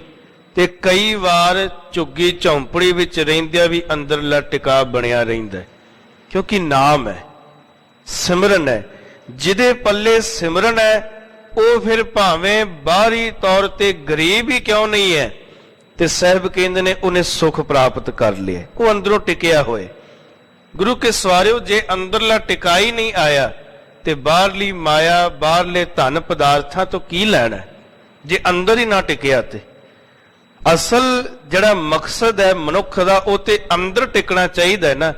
ਜੇ ਰਾਤਾਂ ਨੂੰ ਅੰਦਰੋਂ ਨੀਂਦ ਹੀ ਨਾ ਪਵੇ, ਮਾਇਆ ਦੀ ਫਿਕਰ ਲੱਗੀ ਰਹੇ ਵੀ ਚੋਰ ਚੋਰੀ ਨਾ ਕਰਕੇ ਲੈ ਜਾਏ, ਅੱਗ ਨਾ ਲੱਗ ਜਾਏ, ਤੇ ਜੇ ਇੰਨਾ ਕੁਝ ਹੁੰਦਿਆਂ ਰਾਤਾਂ ਨੂੰ ਨੀਂਦਰ ਨਾ ਪਵੇ, ਤੇ ਫਿਰ ਉਹ ਤੇ ਕਿਸੇ ਅਰਥ ਨਹੀਂ। ਹਜ਼ੂਰ ਨੇ ਕਿਹਾ ਜਿਨ੍ਹਾਂ ਜਪ ਲਿਆ, ਹੁਣ ਉਹਨਾਂ ਕੋਲ ਭਾਵੇਂ ਥੋੜਾ ਹੈ ਤੇ ਭਾਵੇਂ ਬਹੁਤਾ ਹੈ, ਉਹ ਫਿਰ ਅੰਦਰੋਂ ਟਿਕੇ ਹੋਏ ਨੇ। ਉਹ ਬਹੁਤਿਆਂ ਹੁੰਦਿਆਂ ਵੀ ਜਦੋਂ ਬਹੁਤਾ ਆ ਜਾਏ ਤੇ ਹਉਮੈ ਵਿੱਚ ਨਹੀਂ ਆਉਂਦੇ, ਜਦੋਂ ਘਟ ਜਾਏ ਤੇ ਫਿਰ ਰੱਬ ਦੇ ਅੱਗੇ ਰੋਣੇ ਨਹੀਂ ਰੋਂਦੇ, ਉਹ ਅੰਦਰੋਂ ਟਿਕੇ ਹੋਏ ਨੇ। ਜਿਨ ਜਪਿਆ ਤਿਨ ਹੀ ਸੁਖ ਪਾਇਆ। ਤੇ ਅੱਗੇ ਸਾਹਿਬ ਕਹਿੰਦੇ ਨੇ ਹਰ ਕੈ ਨਾਮ ਨਾ ਲੱਗੈ ਜਮ ਤੀਰ। ਇਹੀ ਨਹੀਂ ਕਿ ਸਿਰਫ ਜਿਹਨੇ ਨਾਮ ਜਪਿਆ ਉਹਨੂੰ ਸੁਖ ਮਿਲ ਗਿਆ, ਇਸ ਤੋਂ ਵੀ ਅਗਾਂਹ ਦੀ ਗੱਲ ਹੈ ਕਿ ਜਿਨ੍ਹਾਂ ਨੇ ਜਪ ਲਿਆ, ਜਿਨ੍ਹਾਂ ਦੇ ਪੱਲੇ ਵਾਹਿਗੁਰੂ ਪਰਮੇਸ਼ਵਰ ਦਾ ਨਾਮ ਆ ਗਿਆ ਹੈ, ਉਹਨਾਂ ਨੂੰ ਫਿਰ ਜਮ ਕੁਝ ਵੀ ਨਹੀਂ ਕਹਿੰਦੇ। ਜਮ ਲਜਾਏ ਕਰ ਭਾਗਾ, ਉਹ ਤੇ ਫਿਰ ਲੱਜਤ ਹੋ ਕੇ ਭੱਜ ਜਾਂਦੇ ਨੇ ਜਿਨ੍ਹਾਂ ਦੇ ਪੱਲੇ ਨਾਮ ਹੈ, ਉਹਨਾਂ ਦੇ ਨੇੜੇ ਥੋੜਾ ਹੁੰਦੇ ਨੇ। ਧਰਮ ਰਾਏ ਦਰ ਕਾਗਦ ਫਾਰੇ, ਜਨ ਨਾਨਕ ਲੇਖਾ ਸਮਝਾ। ਉਹਨਾਂ ਦੇ ਲੇਖੇ ਤੇ ਫਿਰ ਰੱਬ ਨੇ ਇੱਥੇ ਹੀ ਸਮਝ ਲਏ ਨੇ, ਉਹਨਾਂ ਨੂੰ ਫਿਰ ਜਮਾ ਦੀ ਫਾਹੀ ਜਿਹੜੀ ਹੈ ਉਹ ਨਹੀਂ ਸਹਿਣੀ ਪੈਂਦੀ। ਰਹਾਉ, ਇਹ ਸ਼ਬਦ ਦਾ ਕੇਂਦਰੀ ਭਾਵ ਹੈ ਰਹਾਉ। ਵਿਸ਼ਰਾਮ ਦੇ ਕੇ ਸਤਿਗੁਰੂ ਜੀ ਕਿਰਪਾ ਕਰਦੇ ਹਨ। ਨਾਮ ਰਤਨ ਹੀਰਾ ਨਿਰਮੋਲ। ਹਜ਼ੂਰ ਕਹਿੰਦੇ ਨੇ ਬਾਹਰਲੇ ਰਤਨਾਂ, ਬਾਹਰਲੇ ਹੀਰਿਆਂ ਦੀ ਕੀ ਗੱਲ ਕਰਨਾ ਹੈ, ਇਹਨਾਂ ਦੀ ਤੇ ਕੋਈ ਕੀਮਤ ਲਾ ਸਕਦਾ ਹੈ ਨਾ। ਕੋਈ ਲੱਖਾਂ ਦੇ ਵਿੱਚ, ਹਜ਼ਾਰਾਂ ਦੇ ਵਿੱਚ, ਕਰੋੜਾਂ ਅਰਬਾਂ ਖਰਬਾਂ ਦੇ ਵਿੱਚ, ਪਰ ਨਾਮ ਇੱਕ ਐਸਾ ਰਤਨ ਹੈ ਜਿਹਦੀ ਕੋਈ ਵੀ ਕੀਮਤ ਨਹੀਂ ਪਾਈ ਜਾ ਸਕਦੀ। ਜਿਹਦੇ ਪੱਲੇ ਨਾਮ ਆ ਗਿਆ, ਜਿਹਨੂੰ ਨਾਮ ਦੀ ਬਖਸ਼ਿਸ਼ ਹੋ ਗਈ ਹੈ, ਨਾਮ ਐਸਾ, ਨਾਮ ਰਤਨ ਹੀਰਾ ਨਿਰਮੋਲ, ਇਸ ਤਰੀਕੇ ਦਾ ਜਿਹਦੀ ਕੋਈ ਕੀਮਤ ਨਹੀਂ ਪਾਈ ਜਾ ਸਕਦੀ। ਸਾਚਾ ਸਾਹਿਬ ਅਮਰ ਅਤੋਲ। ਉਹ ਸੱਚਾ ਵਾਹਿਗੁਰੂ ਪਰਮੇਸ਼ਵਰ ਸਾਹਿਬ ਜਿਹੜਾ ਹੈ ਅਮਰ, ਉਹ ਅਟਲ ਹੈ, ਅਤੋਲ, ਉਹਨੂੰ ਤੋਲਿਆ ਨਹੀਂ ਜਾ ਸਕਦਾ। ਉਹ ਕਿਸੇ ਦੇ ਕਹਿਣੇ ਵਿੱਚ, ਕਿਸੇ ਦੇ ਤੋਲ ਮੋਲ ਦੇ ਵਿੱਚ ਨਹੀਂ ਆਉਂਦਾ। ਉਹਦੀ ਤੇ ਕੀਮਤ ਹੀ ਕੁਝ ਵੀ ਨਹੀਂ ਹੈ, ਕੀਮਤ ਕੋਈ ਪਾਈ ਨਹੀਂ ਸਕਦਾ। ਜਿਨ੍ਹਾਂ ਨੇ ਜਪਿਆ ਉਹ ਬਸ ਬਿਆਨ ਕਰਦੇ ਪਏ ਨੇ। ਜਿਨ੍ਹਾਂ ਨੇ ਥੋੜਾ ਪ੍ਰਾਪਤ ਕਰ ਲਿਆ ਉਹ ਥੋੜਾ ਦੱਸਦੇ ਨੇ, ਜਿਨ੍ਹਾਂ ਨੇ ਬਹੁਤਾ ਪ੍ਰਾਪਤ ਕਰ ਲਿਆ ਉਹ ਬਹੁਤਾ ਦੱਸਦੇ ਨੇ। ਜਿਨ੍ਹਾਂ ਨੇ ਨੇੜਿਓਂ ਵੇਖ ਲਿਆ ਉਹ ਕਹਿੰਦੇ ਨੇ ਰੱਬ ਨੇੜੇ ਹੈ, ਜਿਨ੍ਹਾਂ ਨੇ ਦੂਰੋਂ ਵੇਖ ਲਿਆ ਉਹ ਕਹਿੰਦੇ ਨੇ ਰੱਬ ਦੂਰ ਹੈ। ਪਰ ਜਿਨ੍ਹਾਂ ਨੇ ਜਿੰਨਾ ਕੁ ਪ੍ਰਾਪਤ ਕੀਤਾ ਹੈ ਉਨੀ ਉਹ ਗੱਲ ਕਰਦੇ ਨੇ, ਪਰ ਰੱਬ ਜਿਹੜਾ ਅਟਲ ਤੇ ਅਤੋਲ ਹੈ ਜੀ। ਜਿਹਵਾ ਸੂਚੀ ਸਾਚਾ ਬੋਲ। ਤੇ ਹਜ਼ੂਰ ਕਹਿੰਦੇ ਨੇ ਕਿ ਜਿਨ੍ਹਾਂ ਨੇ ਫਿਰ ਜਪਿਆ ਹੈ ਉਹਨਾਂ ਦੀ ਜਿਹੜੀ ਜ਼ਿਹਵਾ ਹੈ ਨਾ ਉਹ ਵੀ ਸੁੱਚੀ ਹੋ ਗਈ ਹੈ। ਉਂਝ ਵੈਸੇ ਜਦੋਂ ਮਨੁੱਖ ਬੋਲਦਾ ਹੈ ਨਾ ਤੇ ਕਈ ਵਾਰ ਬਹੁਤ ਕੌੜਾ ਬੋਲਦਾ ਹੈ। ਬਹੁਤ ਕੌੜੇ ਮਨੁੱਖ ਦੇ ਬੋਲ ਹੁੰਦੇ ਨੇ। ਕਈ ਮਨੁੱਖ ਐਸੇ ਵੇਖੇ ਨੇ, ਉਹ ਭਾਵੇਂ ਕਿਸੇ ਨਾਲ ਇੱਕ ਆਮ ਤੌਰ ਤੇ ਜਿਵੇਂ ਆਪਾਂ ਗੱਲ ਕਰਨੇ ਆ ਉਸ ਤਰ੍ਹਾਂ ਹੀ ਗੱਲ ਕਰਨ, ਪਰ ਉਹਨਾਂ ਦੀ ਬੋਲੀ ਇੰਨੀ ਕੁ ਕੌੜੀ ਹੁੰਦੀ ਹੈ ਬੰਦਾ ਸੁਣ ਨਹੀਂ ਸਕਦਾ। ਪਰ ਹਜ਼ੂਰ ਨੇ ਕਿਹਾ ਨਹੀਂ, ਇਸ ਤਰ੍ਹਾਂ ਨਹੀਂ। ਜਿਸ ਸਾਹਿਬ ਦੀਆਂ ਗੱਲਾਂ ਕਰਦੇ ਆ ਤੇ ਉਹ ਤੇ ਕਿਸ ਤਰੀਕੇ ਦਾ ਹੈ? ਮਿੱਠ ਬੋਲੜਾ ਜੀ, ਹਰ ਸੱਜਣ ਸੁਆਮੀ ਮੋਰਾ। ਮੇਰਾ ਸੁਆਮੀ ਤੇ ਮਿੱਠ ਬੋਲੜਾ ਹੈ, ਉਹ ਤੇ ਮਿੱਠਾ ਬੋਲਦਾ ਸਾਰਿਆਂ ਨੂੰ। ਹਉ ਸੰਮਲ ਥੱਕੀ ਜੀ, ਉਹ ਕਦੇ ਨਾ ਬੋਲੇ ਕੌੜਾ। ਉਹ ਕਦੀ ਵੀ ਕਿਸੇ ਨੂੰ ਕੌੜਾ ਨਹੀਂ ਬੋਲਦਾ, ਉਹ ਸਾਰਿਆਂ ਨਾਲ ਮਿੱਠਾ ਬੋਲਦਾ ਹੈ। ਤੇ ਜਿਹੜੇ ਫਿਰ ਉਸ ਮਿੱਠੇ ਬੋਲਣ ਵਾਲੇ ਰੱਬ ਵਾਹਿਗੁਰੂ ਪਰਮੇਸ਼ਵਰ ਦੀ ਆਰਾਧਨਾ ਕਰਦੇ ਨੇ, ਉਹ ਵੀ ਫਿਰ ਮਿੱਠਾ ਬੋਲਦੇ ਨੇ। ਉਹਨਾਂ ਦੀ ਜਿਹਵਾ ਵੀ ਜਿਹੜੀ ਹੈ ਉਹ ਸਾਚੀ ਤੇ ਸੁੱਚੀ ਹੋ ਜਾਂਦੀ ਹੈ। ਘਰ ਦਰ ਸਾਚਾ ਨਾਹੀ ਰੋਲਾ। ਤੇ ਇਹਦੇ ਵਿੱਚ ਕੋਈ ਸ਼ੰਕਾ ਨਹੀਂ, ਨਿਰਸੰਦੇਹ ਅੰਦਰੋਂ ਤੇ ਬਾਹਰੋਂ ਉਹ ਸੱਚੇ ਹੋ ਜਾਂਦੇ ਨੇ। ਉਸ ਸੱਚੇ ਦੇ ਦਰ ਘਰ ਉਹ ਪ੍ਰਵਾਨ ਹੋ ਜਾਂਦੇ ਹਨ। ਇਕ ਬਨ ਮਹਿ ਬੈਸਹਿ ਡੂਗਰ ਅਸਥਾਨ। ਹੁਣ ਸਤਿਗੁਰੂ ਜੀ ਗੱਲ ਕਰਦੇ ਨੇ ਉਹਨਾਂ ਕਰਮ ਕਾਂਡਾਂ ਦੀ, ਉਹਨਾਂ ਪਖੰਡਾਂ ਦੀ, ਜਿਹਦੇ ਵਿੱਚ ਫਸ ਕੇ ਲੋਕ ਇਹ ਯਤਨ ਕਰਦੇ ਨੇ ਵੀ ਇਹਨਾਂ ਨੂੰ ਕੀਤਿਆਂ ਰੱਬ ਮਿਲ ਜਾਏਗਾ। ਕਿਰਪਾ ਕਰਦੇ ਨੇ, ਇੱਕ ਬਨ ਮਹਿ ਬੈਸਹਿ ਡੂਗਰ ਅਸਥਾਨ, ਕਿ ਇੱਕ ਜੰਗਲਾਂ ਵਿੱਚ ਚਲੇ ਜਾਂਦੇ ਨੇ। ਕੁਝ ਜੰਗਲਾਂ ਵਿੱਚ ਚਲੇ ਗਏ, ਉੱਥੇ ਜਾ ਕੇ ਕੋਈ ਥਾਂ ਵੇਖ ਕੇ ਤੇ ਉੱਥੇ ਬਹਿਣਾ ਕੀਤਾ। ਕਿਉਂ ਬੈਠੇ ਨੇ? ਕਿ ਜੰਗਲਾਂ ਵਿੱਚ ਬੈਠਿਆਂ ਸ਼ਾਇਦ ਰੱਬ ਮਿਲ ਜਾਏ। ਪਰ ਬਾਬਾ ਕਬੀਰ ਸਾਹਿਬ ਨੇ ਇਸ ਗੱਲ ਦਾ ਖੰਡਨ ਕੀਤਾ। ਉਹ ਕਹਿੰਦੇ ਨਹੀਂ, ਉਹ ਭਲਿਓ ਲੋਕੋ, ਜੇ ਜੰਗਲ ਵਿੱਚ ਗਿਆ ਹੀ ਰੱਬ ਮਿਲਦਾ ਤੇ ਜੰਗਲਾਂ ਵਿੱਚ ਜਿਹੜੇ ਮਿਰਗ ਫਿਰਦੇ ਨੇ, ਹਿਰਨ ਫਿਰਦੇ ਨੇ, ਪਸ਼ੂ ਪੰਛੀ ਫਿਰਦੇ ਨੇ, ਤੇ ਉਹਨਾਂ ਨੂੰ ਕਿਉਂ ਨਾ ਮਿਲ ਗਿਆ? ਜੇ ਜੰਗਲਾਂ ਵਿੱਚ ਜਾਇਆ ਹੀ ਰੱਬ ਮਿਲਣਾ ਸੀ ਤੇ ਉਹਨਾਂ ਨੂੰ ਕਿਉਂ ਨਾ ਮਿਲ ਗਿਆ? ਉਹ ਬਚਨ ਕਰਦੇ ਨੇ ਕਿ ਇਸ ਤਰ੍ਹਾਂ ਨਹੀਂ, ਵਿੱਚ ਜਾਇਆ ਕਿੱਥੇ ਰੱਬ ਮਿਲਦਾ। ਤੇ ਉਹ ਕਹਿੰਦੇ ਨੇ ਬਨ ਕਾ ਮਿਰਗ ਮੁਕਤ ਸਭ ਹੋਗ। ਜਿਹੜਾ ਜੰਗਲ ਵਿੱਚ ਹਿਰਨ ਫਿਰਦਾ ਉਹ ਤੇ ਫਿਰ ਮੁਕਤ ਹੋ ਜਾਣਾ ਸੀ। ਜੇ ਜੰਗਲਾਂ ਵਿੱਚ ਜਾਇਆ ਹੀ ਰੱਬ ਮਿਲਣਾ ਹੈ ਤੇ ਨਗਨ ਫਿਰਤ ਜਾਓ ਪਾਈਐ ਜੋਗ, ਬਨ ਕਾ ਮਿਰਗ ਮੁਕਤ ਸਭ ਹੋਗ। ਕਿਉਂਕਿ ਜੰਗਲਾਂ ਵਿੱਚ ਜਾ ਕੇ ਉਹ ਆਪਣੇ ਵਸਤਰ ਵੀ ਤਿਆਗ ਦਿੰਦੇ ਨੇ, ਵੀ ਵਸਤਰ ਤਿਆਗਿਆ ਵੀ ਸ਼ਾਇਦ ਰੱਬ ਮਿਲ ਜਾਏਗਾ। ਪਰ ਸਾਹਿਬ ਇਸ ਗੱਲ ਦਾ ਖੰਡਨ ਕਰਦੇ ਨੇ, ਨਹੀਂ, ਤੂੰ ਸੰਸਾਰ ਵਿੱਚ ਰਹਿ। ਕਮਲ ਦਾ ਫੁੱਲ ਜਿਹੜਾ ਹੈ ਉਹ ਚਿੱਕੜ ਵਿੱਚ ਖਿੜਦਾ ਹੈ, ਚਿੱਕੜ ਤੋਂ ਬਿਨਾਂ ਖਿੜਦਾ ਨਹੀਂ। ਪਰ ਚਿੱਕੜ ਵਿੱਚ ਖਿੜਨ ਤੋਂ ਬਾਅਦ ਉਹ ਚਿੱਕੜ ਤੋਂ ਨਿਰਲੇਪ ਵੀ ਹੋ ਜਾਂਦਾ ਹੈ। ਚਿੱਕੜ ਦੇ ਵਿੱਚ ਨਹੀਂ ਸਮਾਇਆ ਰਹਿੰਦਾ, ਚਿੱਕੜ ਤੋਂ ਨਿਰਲੇਪ ਹੁੰਦਾ ਹੈ। ਤੂੰ ਸੰਸਾਰ ਵਿੱਚ ਜੰਮਿਆ, ਸੰਸਾਰ ਵਿੱਚ ਰਹਿ, ਪਰ ਇਉਂ ਰਹਿ ਕਿ ਜਿਵੇਂ ਇੱਕ ਕਮਲ ਦਾ ਫੁੱਲ ਚਿੱਕੜ ਤੋਂ ਨਿਰਲੇਪ ਰਹਿੰਦਾ, ਤੂੰ ਸੰਸਾਰ ਤੋਂ ਨਿਰਲੇਪ ਰਹਿ।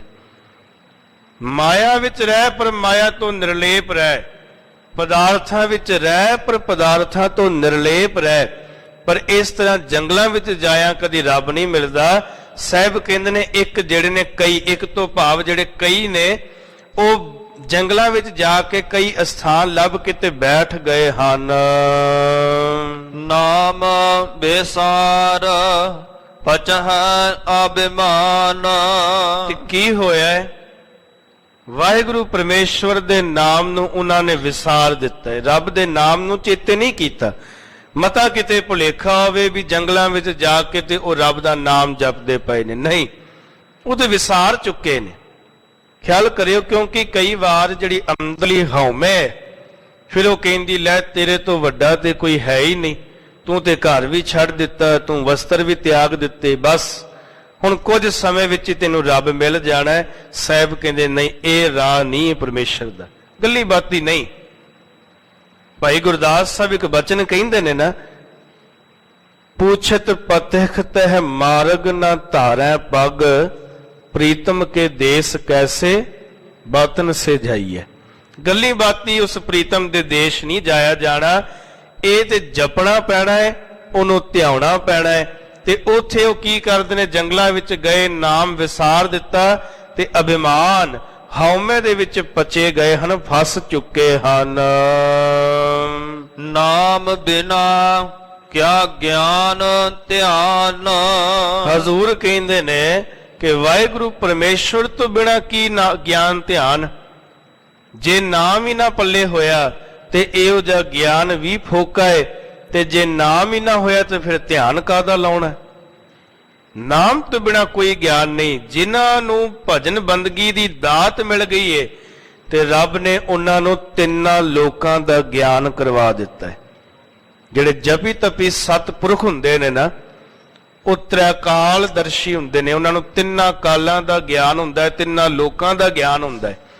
ਕਿਉਂਕਿ ਜਦੋਂ ਉਹ ਜਪਦੇ ਨੇ, ਉਹ ਵਾਹਿਗੁਰੂ ਪਰਮੇਸ਼ਵਰ ਨੂੰ ਧਿਆਉਂਦੇ ਨੇ ਤੇ ਅਵਸਥਾ ਬਣ ਜਾਂਦੀ ਹੈ, ਫਿਰ ਗਿਆਨ ਵੀ ਮਿਲ ਜਾਂਦਾ ਹੈ ਤੇ ਧਿਆਨ ਵੀ ਮਿਲ ਜਾਂਦਾ ਹੈ। ਜਦੋਂ ਵਾਹਿਗੁਰੂ ਪਰਮੇਸ਼ਵਰ ਦੇ ਕਿਰਪਾ ਦੇ ਨਾਲ ਗੁਰੂ ਕੋਲੋਂ ਗਿਆਨ ਮਿਲ ਗਿਆ, ਗਿਆਨ ਕੀ ਹੈ ਕਿ ਬਾਣੀ ਪੜ੍ਹਨੀ ਹੈ, ਬਾਣੀ ਦੀ ਵਿਚਾਰ ਸੁਣਨੀ ਹੈ, ਕਰਨੀ ਹੈ, ਕੀਰਤਨ ਸੁਣਨਾ ਹੈ, ਕਰਨਾ ਹੈ ਤੇ ਨਾਮ ਜਪਣਾ, ਇਹ ਗਿਆਨ ਹੈ। ਜਦੋਂ ਇਸ ਗਿਆਨ ਤੇ ਤੁਰਨ ਲੱਗ ਪਏ, ਫਿਰ ਧਿਆਨ ਲੱਗਣਾ ਸ਼ੁਰੂ ਹੋ ਗਿਆ, ਭਜਨ ਬੰਦਗੀ ਵਿੱਚ ਧਿਆਨ ਜੁੜਨਾ ਸ਼ੁਰੂ ਹੋ ਗਿਆ। ਇਹ ਗਿਆਨ ਤੇ ਧਿਆਨ ਦੀ ਅਵਸਥਾ ਹੈ ਕਿ ਪਹਿਲਾਂ ਗਿਆਨ ਪ੍ਰਾਪਤ ਹੋਇਆ ਹੈ ਵੀ ਮਾੜੀ ਸੰਗਤ ਵਿੱਚ ਨਹੀਂ ਬਹਿਣਾ, ਇਹ ਗਿਆਨ ਹੈ। ਚਾਰ ਬੱਜਰ ਕੁਰੈਤਾਂ ਤੋਂ ਦੂਰ ਰਹਿਣਾ, ਇਹ ਗਿਆਨ ਹੈ। ਅੰਮ੍ਰਿਤ ਛਕ ਕੇ ਸਿੰਘ ਸਜਣਾ, ਇਹ ਗਿਆਨ ਹੈ। ਜਦੋਂ ਇਹ ਗਿਆਨ ਆ ਗਿਆ ਤੇ ਫਿਰ ਸਿੰਘ ਸਜ ਕੇ ਅੰਦਰ ਨਾਮ ਅੰਮ੍ਰਿਤ ਪੈਦਾ ਕਰਨਾ ਹੈ, ਇਹ ਫਿਰ ਧਿਆਨ ਵਾਲੀ ਗੱਲ ਹੈ, ਇਹ ਧਿਆਨ ਦੀ ਅਵਸਥਾ ਹੈ। ਤੇ ਹਜ਼ੂਰ ਕਹਿੰਦੇ ਨੇ ਜੇ ਪੱਲੇ ਨਾਮ ਹੀ ਨਾ ਹੋਇਆ ਤੇ ਕਾਹਦਾ ਗਿਆਨ ਤੇ ਕਾਹਦਾ ਧਿਆਨ। ਗੁਰਮੁਖ ਪਾਵਹਿ ਦਰਗਹ ਮਾਨ। ਜਿਹੜੇ ਗੁਰਮੁਖ ਨੇ, ਵਾਹਿਗੁਰੂ ਪਰਮੇਸ਼ਵਰ ਦੀ ਕਿਰਪਾ ਦੇ ਨਾਲ ਜਿਨ੍ਹਾਂ ਨੂੰ ਭਜਨ ਬੰਦਗੀ ਦੀ ਦਾਤ ਮਿਲ ਗਈ, ਇਹ ਗੁਰਮੁਖ ਹੋ ਗਏ ਨੇ, ਗੁਰੂ ਵਾਲੇ ਬਣ ਚੁੱਕੇ ਨੇ, ਉਹਨਾਂ ਨੂੰ ਫਿਰ ਪਰਮੇਸ਼ਵਰ ਦੀ ਦਰਗਾਹ ਦੇ ਵਿੱਚ ਮਾਣ ਮਿਲਦਾ ਹੈ। ਆਪ ਜੀ ਬਚਨ ਸੁਣਦੇ ਹੋ ਅਕਸਰ, ਹਜ਼ੂਰ ਕਹਿੰਦੇ ਨੇ ਰੇ ਰੇ ਦਰਗਹ ਕਹਿ ਨਾ ਕੋ, ਆਓ ਬੈਠ ਆਦਰ ਸੁਭ ਦਿਓ। ਉਹਨਾਂ ਨੂੰ ਤੇ ਫਿਰ ਆਦਰ ਮਿਲਦਾ ਹੈ। ਰੱਬ ਦੀ ਦਰਗਾਹ ਵਿੱਚ ਉਹ ਸਨਮਾਨੇ ਜਾਂਦੇ ਨੇ ਜਿਹੜੇ ਗੁਰਮੁਖ ਬਣ ਜਾਂਦੇ ਹਨ, ਉਹਨਾਂ ਨੂੰ ਦਰਗਾਹ ਵਿੱਚ ਮਾਣ ਮਿਲਦਾ ਹੈ ਜੀ। ਹਠ ਅਹੰਕਾਰ ਕਰੈ ਨਹੀਂ ਪਾਵੈ। ਸਾਹਿਬ ਕਹਿੰਦੇ ਨੇ ਹਠ ਅਹੰਕਾਰ ਕਰੈ ਨਹੀਂ ਪਾਵੈ। ਜਿਹੜੇ ਹੱਠ ਕਰਦੇ ਨੇ, ਹਉਮੈ ਕਰਦੇ ਨੇ, ਇਹਦੇ ਨਾਲ ਰੱਬ ਦੀ ਪ੍ਰਾਪਤੀ ਕਦਾਚਿਤ ਵੀ ਨਹੀਂ ਹੋ ਸਕਦੀ। ਹਉਮੈ ਦੇ ਵਿੱਚ ਕਦੀ ਰੱਬ ਕਿਹੜਾ ਕਿਸੇ ਨੂੰ ਮਿਲਿਆ। ਹਠ ਅਹੰਕਾਰ ਕਰੈ ਨਹੀਂ ਪਾਵੈ, ਜਿਹੜੀ ਆਪਣੀ ਹਉਮੈ ਨੂੰ ਸਦਾ ਜਾਗਤ ਰੱਖਦੇ ਨੇ, ਉਹਨਾਂ ਨੂੰ ਕਦੀ ਵੀ ਨਹੀਂ ਪਾਵੈ। ਸਾਹਿਬ ਨੇ ਸਪਸ਼ਟ ਕਹਿ ਦਿੱਤਾ ਵੀ ਉਹਨਾਂ ਨੂੰ ਰੱਬ ਜਿਹੜਾ ਹੈ ਮਿਲ ਹੀ ਨਹੀਂ ਸਕਦਾ। ਧੰਨ ਗੁਰੂ ਨਾਨਕ ਸਾਹਿਬ ਸੱਚੇ ਪਾਤਸ਼ਾਹ ਜਦੋਂ ਸੁਮੇਰ ਪਰਬਤ ਤੇ ਜਾਂਦੇ ਨੇ, ਭਾਈ ਗੁਰਦਾਸ ਨੇ ਇਹ ਵਾਰਤਾ ਆਪਣੀ ਵਾਰਾਂ ਵਿੱਚ ਦਰਜ ਕੀਤੀ ਹੈ। ਉਹ ਕਹਿੰਦੇ ਨੇ ਜਦੋਂ ਸੁਮੇਰ ਪਰਬਤ ਤੇ ਗਏ ਨੇ, ਉੱਥੇ ਜਾ ਕਰਕੇ ਸਿੱਧਾਂ ਨਾਲ ਗੋਸ਼ਟੀ ਹੋਈ ਹੈ। ਸਿੱਧਾਂ ਨਾਲ ਗੋਸ਼ਟ ਹੋਈ। ਉਹ ਕਹਿੰਦੇ ਨੇ ਐ ਬਾਲਕ, ਕਿਉਂਕਿ ਜਦੋਂ ਮਹਾਕਵੀ ਭਾਈ ਸੰਤੋਖ ਸਿੰਘ ਸਾਹਿਬ ਨੂੰ ਆਪ ਜੀ ਰੋਜ਼ਾਨਾ ਸਰਵਣ ਕਰਦੇ ਹੋ, ਉਹਨਾਂ ਦੀ ਕਥਾ ਨੂੰ ਪੜ੍ਹੀਏ ਤੇ ਜਦੋਂ ਸਿੱਧਾਂ ਨਾਲ ਮੁਲਾਕਾਤ ਹੁੰਦੀ ਹੈ ਸਤਿਗੁਰੂ ਗੁਰੂ ਨਾਨਕ ਸਾਹਿਬ ਦੀ, ਤੇ ਹਜ਼ੂਰ ਤੇ ਹਜੇ ਜਵਾਨੀ ਵਿੱਚ ਨੇ ਤੇ ਉਹਨਾਂ ਸਿੱਧਾਂ ਦੀ ਕਈ ਸਾਲ ਉਮਰ ਹੋ ਚੁੱਕੀ ਹੈ, ਤੇ ਉਹ ਸਾਹਿਬ ਉਹਨਾਂ ਅੱਗੇ ਉਮਰ ਕਰਕੇ ਛੋਟੇ ਨੇ ਪਰ ਗਿਆਨ ਕਰਕੇ ਵੱਡੇ ਨੇ। ਪਰ ਉਹ ਕਹਿੰਦੇ ਨੇ ਐ ਬਾਲਕ ਸਿੱਧ, ਕਿਉਂਕਿ ਉਮਰ ਵਿੱਚ ਵੱਡੇ ਨੇ, ਸਾਹਿਬ ਛੋਟੇ ਲੱਗਦੇ ਨੇ, ਐ ਬਾਲਕ ਤੈਨੂੰ ਇਹ ਕਿਹੜੀ ਤਾਕਤ ਹੈ ਜਿਹੜੀ ਸਾਡੇ ਤੱਕ ਇੱਥੇ ਸੁਮੇਰ ਪਰਬਤ ਤੱਕ ਲੈ ਆਈ ਏ। ਅੱਜ ਤੱਕ ਇੱਥੇ ਤਾਕਤ ਤੋਂ ਬਿਨਾ, ਰਿੱਧੀ ਸਿੱਧੀ ਤੋਂ ਬਿਨਾ ਤੇ ਕੋਈ ਪਹੁੰਚਿਆ ਨਹੀਂ, ਤੂੰ ਇੱਥੇ ਕਿਵੇਂ ਪਹੁੰਚ ਗਿਆ ਫਿਰ। ਤੇ ਹਜ਼ੂਰ ਕਹਿੰਦੇ ਨੇ ਮੈਂ ਤੇ ਉਹਦਾ ਨਾਮ ਜਪਿਆ, ਭਜਨ ਬੰਦਗੀ ਕੀਤੀ, ਪ੍ਰੇਮ ਕੀਤਾ ਉਹਨੂੰ, ਉਹ ਫਿਰ ਸਾਰੀ ਥਾਵਾਂ ਤੇ ਮੈਨੂੰ ਆਪ ਹੀ ਲੈ ਜਾਂਦਾ ਹੈ, ਮੈਨੂੰ ਦੇ ਕਹਿਣ ਦੀ ਲੋੜ ਨਹੀਂ ਪੈਂਦੀ। ਅੱਗੇ ਸਵਾਲ ਕਰਦੇ ਨੇ ਫਿਰ ਐ ਬਾਲਕ ਸਾਨੂੰ ਨਾਮ ਤੇ ਦੱਸ ਆਪਣਾ, ਤੇਰਾ ਨਾਮ ਕੀ ਹੈ। ਤੇ ਹਜ਼ੂਰ ਜਵਾਬ ਦਿੰਦੇ ਨੇ ਨਾਮ ਤੇ ਮੇਰਾ ਨਾਨਕ ਹੈ, ਪਰ ਮੈਂ ਉਸ ਨਿਰੰਕਾਰ ਵਾਹਿਗੁਰੂ ਪਰਮੇਸ਼ਵਰ ਦਾ ਨਾਮ ਜਪਦਾ। ਤੇ ਐ ਸਿੱਧੋ ਮੈਂ ਤੁਹਾਨੂੰ ਵੀ ਇੱਕ ਗੱਲ ਕਹਿਣਾ, ਆ ਕਾਹਦਾ ਮਾਣ ਕਰੀ ਬੈਠੇ ਹੋ, ਕਾਹਦਾ ਹੰਕਾਰ ਕਰਕੇ ਬੈਠੇ ਹੋ ਵੀ ਅਸੀਂ ਘਰਾਂ ਨੂੰ ਛੱਡਿਆ ਹੋਇਆ, ਅਸੀਂ ਬੜੇ ਵੱਡੇ ਸਿੱਧ ਜੋਗੀ ਆ। ਨਹੀਂ, ਇਹ ਰੱਬ ਦਾ ਦਰ ਐਸਾ ਹੈ ਜਿਹੜਾ ਨੀਚ ਬਣ ਜਾਂਦਾ ਹੈ, ਜਿਹੜਾ ਇਸ ਘਰ ਵਿੱਚ ਨੀਵਾਂ ਹੋ ਜਾਂਦਾ ਹੈ, ਉਹਨੂੰ ਹੀ ਉੱਚੀ ਪਦਵੀ ਮਿਲਦੀ ਹੈ। ਉੱਚਿਆਂ ਨੂੰ ਉੱਚਾ ਕੀ ਕਰੇਗਾ ਰੱਬ, ਜਿਹੜਾ ਆਪ ਹਉਮੈ ਵਿੱਚ ਉੱਚੇ ਹੋਏ ਪਏ ਨੇ, ਆਪ ਹਉਮੈ ਵਿੱਚ ਉਤਾਂ ਚੜੇ ਪਏ ਨੇ, ਉਹਨਾਂ ਨੂੰ ਰੱਬ ਕੀ ਉੱਤੇ ਲੈ ਕੇ ਜਾਏਗਾ। ਇਸ ਘਰ ਵਿੱਚ ਜਿੰਨਾ ਕੋਈ ਥੱਲੇ ਡਿੱਗਿਆ ਹੈ, ਗੁਰੂ ਨਾਨਕ ਦਾ ਘਰ ਰੱਬ ਦਾ ਘਰ ਐਸਾ, ਉਹਨੂੰ ਹੋਰ ਉਤਾਂ ਲੈ ਕੇ ਗਿਆ। ਭਾਈ ਗੁਰਦਾਸ ਸਾਹਿਬ ਦੇ ਬਚਨ ਨੇ, ਬਾਬੇ ਡਿੱਠੀ ਪ੍ਰਿਥਵੀ ਨਵੇਂ ਖੰਡ ਜਿੱਥੈ ਤੱਕ ਆਹੀ, ਫਿਰ ਜਾਏ ਚੜਿਆ ਸੁਮੇਰ ਪਰ ਸਿੱਧ ਮੰਡਲੀ ਦ੍ਰਿਸ਼ਟੀ ਆਈ, 84 ਸਿੱਧ ਗੋਰ ਖਾਦ, ਗੋਰਖਨਾਥ ਵਰਗੇ ਜਿਹੜੇ 84 ਸਿੱਧ ਸਨ, ਮਨ ਅੰਦਰ ਗਣਤੀ ਵਰਤਾਈ, ਪੁੱਛਣ ਸਿੱਧ ਸੁਣ ਬਾਲਿਆ, ਕੌਣ ਸਖਤ ਤੋਹੇ ਇੱਥੇ ਲਿਆਈ, ਤੈਨੂੰ ਕਿਹੜੀ ਤਾਕਤ ਇੱਥੇ ਲੈ ਕੇ ਆਈ ਏ। ਹਉ ਜਪਿਆ ਪਰਮੇਸ਼ਰੋ ਭਾਉ ਭਗਤ ਸੰਗ ਤਾੜੀ ਲਾਈ, ਐ ਸਿੱਧੋ ਮੈਂ ਤੇ ਨਾਮ ਜਪਿਆ, ਮੈਂ ਤੇ ਪਰਮੇਸ਼ਵਰ ਦੀ ਆਰਾਧਨਾ ਕੀਤੀ, ਭਾਉ ਭਗਤੀ ਕੀਤੀ, ਉਹ ਲੈ ਆਇਆ ਹੈ। ਤੇ ਫਿਰ ਕਹਿੰਦੇ ਨੇ ਆਖਣ ਸਿੱਧ ਸੁਣ ਬਾਲਿਆ, ਆਪਣਾ ਨਾਉ ਤੁਮ ਦੇਹੋ ਬਤਾਈ, ਬਾਬਾ ਆਖੇ ਨਾਥ ਜੀ ਨਾਨਕ ਨਾਮ ਜਪੇਗਤ ਪਾਈ, ਨੀਚ ਕਹਾਏ ਊਚ ਘਰ ਆਈ। ਜਿਹੜੇ ਨੀਵੇਂ ਹੋ ਗਏ ਨੇ ਉਹਨਾਂ ਨੂੰ ਰੱਬ ਦੇ ਦਰ ਵਿੱਚ ਫਿਰ ਉੱਚਾ ਮਾਣ ਮਿਲਦਾ ਹੈ। ਇਸ ਤਰ੍ਹਾਂ ਹਉਮੈ ਕੀਤਿਆਂ, ਹੱਠ ਕੀਤਿਆਂ, ਕਿਉਂਕਿ ਇਹ ਤਰੀਕੇ ਸਨ ਉਸ ਵੇਲੇ, ਹੱਠ ਤਪ ਕਰਨਾ, ਇੰਦਰੀਆਂ ਨੂੰ ਵਸ ਵਿੱਚ ਕਰ ਲੈਣਾ, ਘਰਾਂ ਨੂੰ ਛੱਡ ਦੇਣਾ, ਜੰਗਲਾਂ ਵਿੱਚ ਚਲੇ ਜਾਣਾ, ਪਰਬਤਾਂ ਪਹਾੜਾਂ ਤੇ ਚਲੇ ਜਾਣਾ, ਇਹ ਤਰੀਕੇ ਲੋਕਾਂ ਨੇ ਅਪਣਾਏ ਸਨ ਰੱਬ ਨੂੰ ਪਾਉਣ ਦੇ। ਸਾਹਿਬ ਨੇ ਸਪਸ਼ਟ ਕਹਿ ਦਿੱਤਾ, ਨਹੀਂ, ਇਸ ਤਰ੍ਹਾਂ ਰੱਬ ਦੀ ਪ੍ਰਾਪਤੀ ਕਦਾਚਿਤ ਨਹੀਂ ਹੋ ਸਕਦੀ। ਪਾਠ ਪੜੈ ਲੈ ਲੋਕ ਸੁਣਾਵੈ, ਤੇ ਇਹੋ ਜੇ ਫਿਰ ਆਪ ਪਾਠ ਪੜ੍ਹਦੇ ਨੇ, ਪਾਠ ਪੜ੍ਹ ਕੇ ਤੇ ਲੋਕਾਂ ਨੂੰ ਸੁਣਾਉਂਦੇ ਨੇ, ਪਰ ਆਪਣੇ ਅੰਦਰ ਕਦੀ ਵੀ ਕੁਝ ਵਸਦਾ ਨਹੀਂ। ਖਿਆਲ ਕਰਿਓ, ਜਦੋਂ ਕੋਈ ਰੱਬ ਦੀ ਗੱਲ ਕਰਦਾ ਹੈ ਨਾ, ਤੇ ਸਿਰਫ ਉਸ ਬੰਦੇ ਦੀ ਆਖੀ ਗੱਲ ਕਿਸੇ ਦੇ ਹਿਰਦੇ ਵਿੱਚ ਘਰ ਕਰੇਗੀ ਜਿਹਨੇ ਆਪ ਜਪਿਆ। ਨਹੀਂ ਤਾਂ ਮੇਰੇ ਵਰਗੇ ਬੋਲ ਰਹੇ ਨੇ, ਪਰ ਅਸਰ ਤਾਂ ਕਿਸੇ ਨੂੰ ਨਹੀਂ ਹੈ ਨਾ। ਕਿਉਂ? ਕਿਉਂਕਿ ਬੋਲ ਜਿਹੜੇ ਨੇ ਉਹ ਅਸਰ ਤਾਂ ਕਰਦੇ ਨੇ ਜਦੋਂ ਅੰਦਰ ਆਪ ਟਿਕਾ ਆਇਆ ਹੋਵੇ, ਜਪਿਆ ਹੋਵੇ। ਜਿਹਨੇ ਜਪਿਆ ਹੈ ਉਹਦੇ ਬੋਲ ਫਿਰ ਅਸਰ ਕਰਦੇ ਨੇ। ਤੇ ਹਜ਼ੂਰ ਕਹਿੰਦੇ ਨੇ ਫਿਰ ਇਹੋ ਜਿਹੇ ਲੋਕ ਤੁਰੇ ਫਿਰਦੇ ਨੇ ਜਿਹੜੇ ਪਾਠ ਪੜ੍ਹਦੇ ਨੇ, ਲੋਕਾਂ ਨੂੰ ਸੁਣਾਉਂਦੇ ਨੇ, ਪਰ ਆਪਣਾ ਅੰਦਰ ਜਿਹੜਾ ਹੈ ਹਜੇ ਤੱਕ ਖਾਲੀ ਪਿਆ ਹੈ। ਤੀਰਥ ਭਰਮਸ ਵਿਆਦ ਨਾ ਜਾਵੈ, ਤੀਰਥਾਂ ਤੇ ਭਰਮਦਿਆਂ ਕਈ ਸਮਾਂ ਜਿਹੜਾ ਬਤੀਤ ਹੋ ਗਿਆ, ਪਰ ਅੰਦਰਲੇ ਰੋਗ ਜਿਹੜੇ ਨੇ ਉਹ ਕਦਾਚਿਤ ਗਏ ਨਹੀਂ। ਵਿਆਦ ਤੋਂ ਭਾਵ ਰੋਗ, ਜਿਹੜੇ ਅੰਦਰਲੇ ਰੋਗ ਸਨ, ਕਾਮ ਵਾਸ਼ਨਾ ਵੀ ਉੱਥੇ ਖਲੋਤੀ ਹੋਈ ਏ, ਕ੍ਰੋਧ ਵੀ ਉੱਥੇ ਖਲੋਤਾ ਹੈ, ਲੋਭ ਮੋਹ ਤੇ ਹੰਕਾਰ ਤੇ ਸ਼ਿਖਰਾਂ ਤੇ ਹੈ ਹੀ ਏ। ਅੰਦਰਲੇ ਵਿਕਾਰ ਵਾਸ਼ਨਾਵਾਂ ਨਹੀਂ ਗਈਆਂ, ਪਰ ਤੀਰਥਾਂ ਤੇ ਭਰਮਣ ਬਹੁਤ ਕਰ ਲਿਆ। ਨਾਮ ਬਿਨਾ ਕੈਸੇ ਸੁਖ ਪਾਵੈ, ਸਾਹਿਬ ਕਹਿੰਦੇ ਨੇ ਫਿਰ ਇਸ ਤਰ੍ਹਾਂ ਪਖੰਡ ਕੀਤਿਆਂ ਰੱਬ ਨਹੀਂ ਮਿਲਦਾ। ਇਸ ਤਰ੍ਹਾਂ ਕਦੀ ਵੀ ਜਿਹੜਾ ਬਹੁਤ ਯਤਨ ਕੀਤਿਆਂ ਵੀ ਨਹੀਂ, ਨਾਮ ਤੋਂ ਬਿਨਾ ਕੋਈ ਕਿਵੇਂ ਸੁਖ ਪ੍ਰਾਪਤ ਕਰ ਲਏਗਾ। ਨਾਮ ਬਿਨਾ ਕੈਸੇ ਸੁਖ ਪਾਵੈ, ਨਾਮ ਤੋਂ ਬਿਨਾ ਕਿਸੇ ਨੂੰ ਕਿਵੇਂ ਸੁਖ ਪ੍ਰਾਪਤ ਹੋ ਸਕਦਾ ਹੈ। ਯਤਨ ਕਰੈ ਬਿੰਦ ਕਿਵੈ ਨਾ ਰਹਾਈ, ਸਾਹਿਬ ਬੜੀ ਡੂੰਗੀ ਸੱਟ ਮਾਰਦੇ ਨੇ ਉਹਨਾਂ ਲੋਕਾਂ ਤੇ ਜਿਹੜੇ ਇਸ ਸੰਸਾਰ ਦੇ ਗ੍ਰਸਤ ਮਾਰਗ ਨੂੰ ਛੱਡ ਕੇ ਤੇ ਜੰਗਲਾਂ ਪਹਾੜਾਂ ਪਰਬਤਾਂ ਤੇ ਗਏ ਨੇ ਕਿ ਰੱਬ ਸਾਨੂੰ ਮਿਲ ਜਾਏਗਾ। ਹਜ਼ੂਰ ਕਹਿੰਦੇ ਨੇ ਨਹੀਂ, ਆਪਣੇ ਅੰਦਰਲੀਆਂ ਇੰਦਰੀਆਂ ਨੂੰ ਕੰਟਰੋਲ ਕੀਤਿਆਂ, ਅੰਦਰਲੇ ਵਸ ਕੀਤਿਆਂ, ਇਹ ਕਦੀ ਵਸ ਵਿੱਚ ਹੋਣ ਵਾਲੀਆਂ ਨਹੀਂ। ਬੜਾ ਮੁਸ਼ਕਿਲ ਹੈ, ਜੇ ਰੱਬ ਕਿਰਪਾ ਕਰੇ ਤਾਂ ਵਸ ਹੁੰਦੀ ਹੈ। ਇਸ ਕਰਕੇ ਸਾਹਿਬ ਨੇ ਇਸ ਸੰਸਾਰ ਦੇ ਮਾਰਗ ਨੂੰ ਵੀ ਅਪਣਾਉਣ ਦੀ ਗੱਲ ਕੀਤੀ ਹੈ ਕਿ ਤੂੰ ਇਸ ਸੰਸਾਰ ਦੇ ਮਾਰਗ ਨੂੰ ਅਪਣਾ।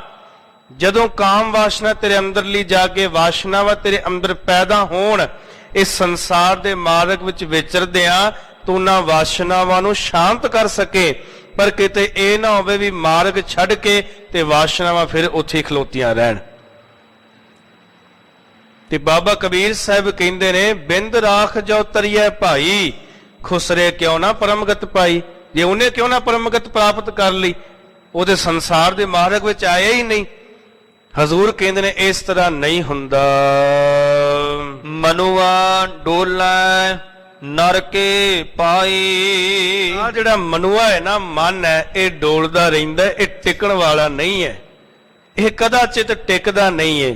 ਆਪ ਜੀ ਕਦੇ ਖਿਆਲ ਕਰੋ, ਆਪਾਂ ਸਰੀਰ ਕਰਕੇ ਗੁਰੂ ਦੀ ਹਜ਼ੂਰੀ ਵਿੱਚ ਹੁੰਦੇ ਆ, ਪਰ ਮਨ ਪਤਾ ਨਹੀਂ ਕਿੱਥੇ ਕਿੱਥੇ ਜਾ ਹੁੰਦਾ ਹੈ। ਰਾਤ ਆਪਾਂ ਸੌਂਦੇ ਆ ਨਾ, ਸਰੀਰ ਸੁੱਤਾ ਹੋਇਆ ਹੈ, ਪਰ ਮਨ ਫਿਰ ਵੀ ਨਹੀਂ ਸੌਂਦਾ। ਮਨ ਉਦੋਂ ਵੀ ਨਹੀਂ ਟਿਕਦਾ, ਮਨ ਉਦੋਂ ਵੀ ਨਹੀਂ ਸ਼ਾਂਤ ਹੁੰਦਾ। ਸੁੱਤਾ ਸੁੱਤਾ ਬੰਦਾ ਹੀ ਕਈ ਵਿਦੇਸ਼ਾਂ ਦੀ ਯਾਤਰਾ ਕਰ ਆਉਂਦਾ ਮਨ ਨਾਲ, ਕਿਉਂਕਿ ਮਨ ਟਿਕਣ ਵਾਲਾ ਨਹੀਂ ਹੈ, ਮਨ ਸੌਂਦਾ ਹੀ ਨਹੀਂ।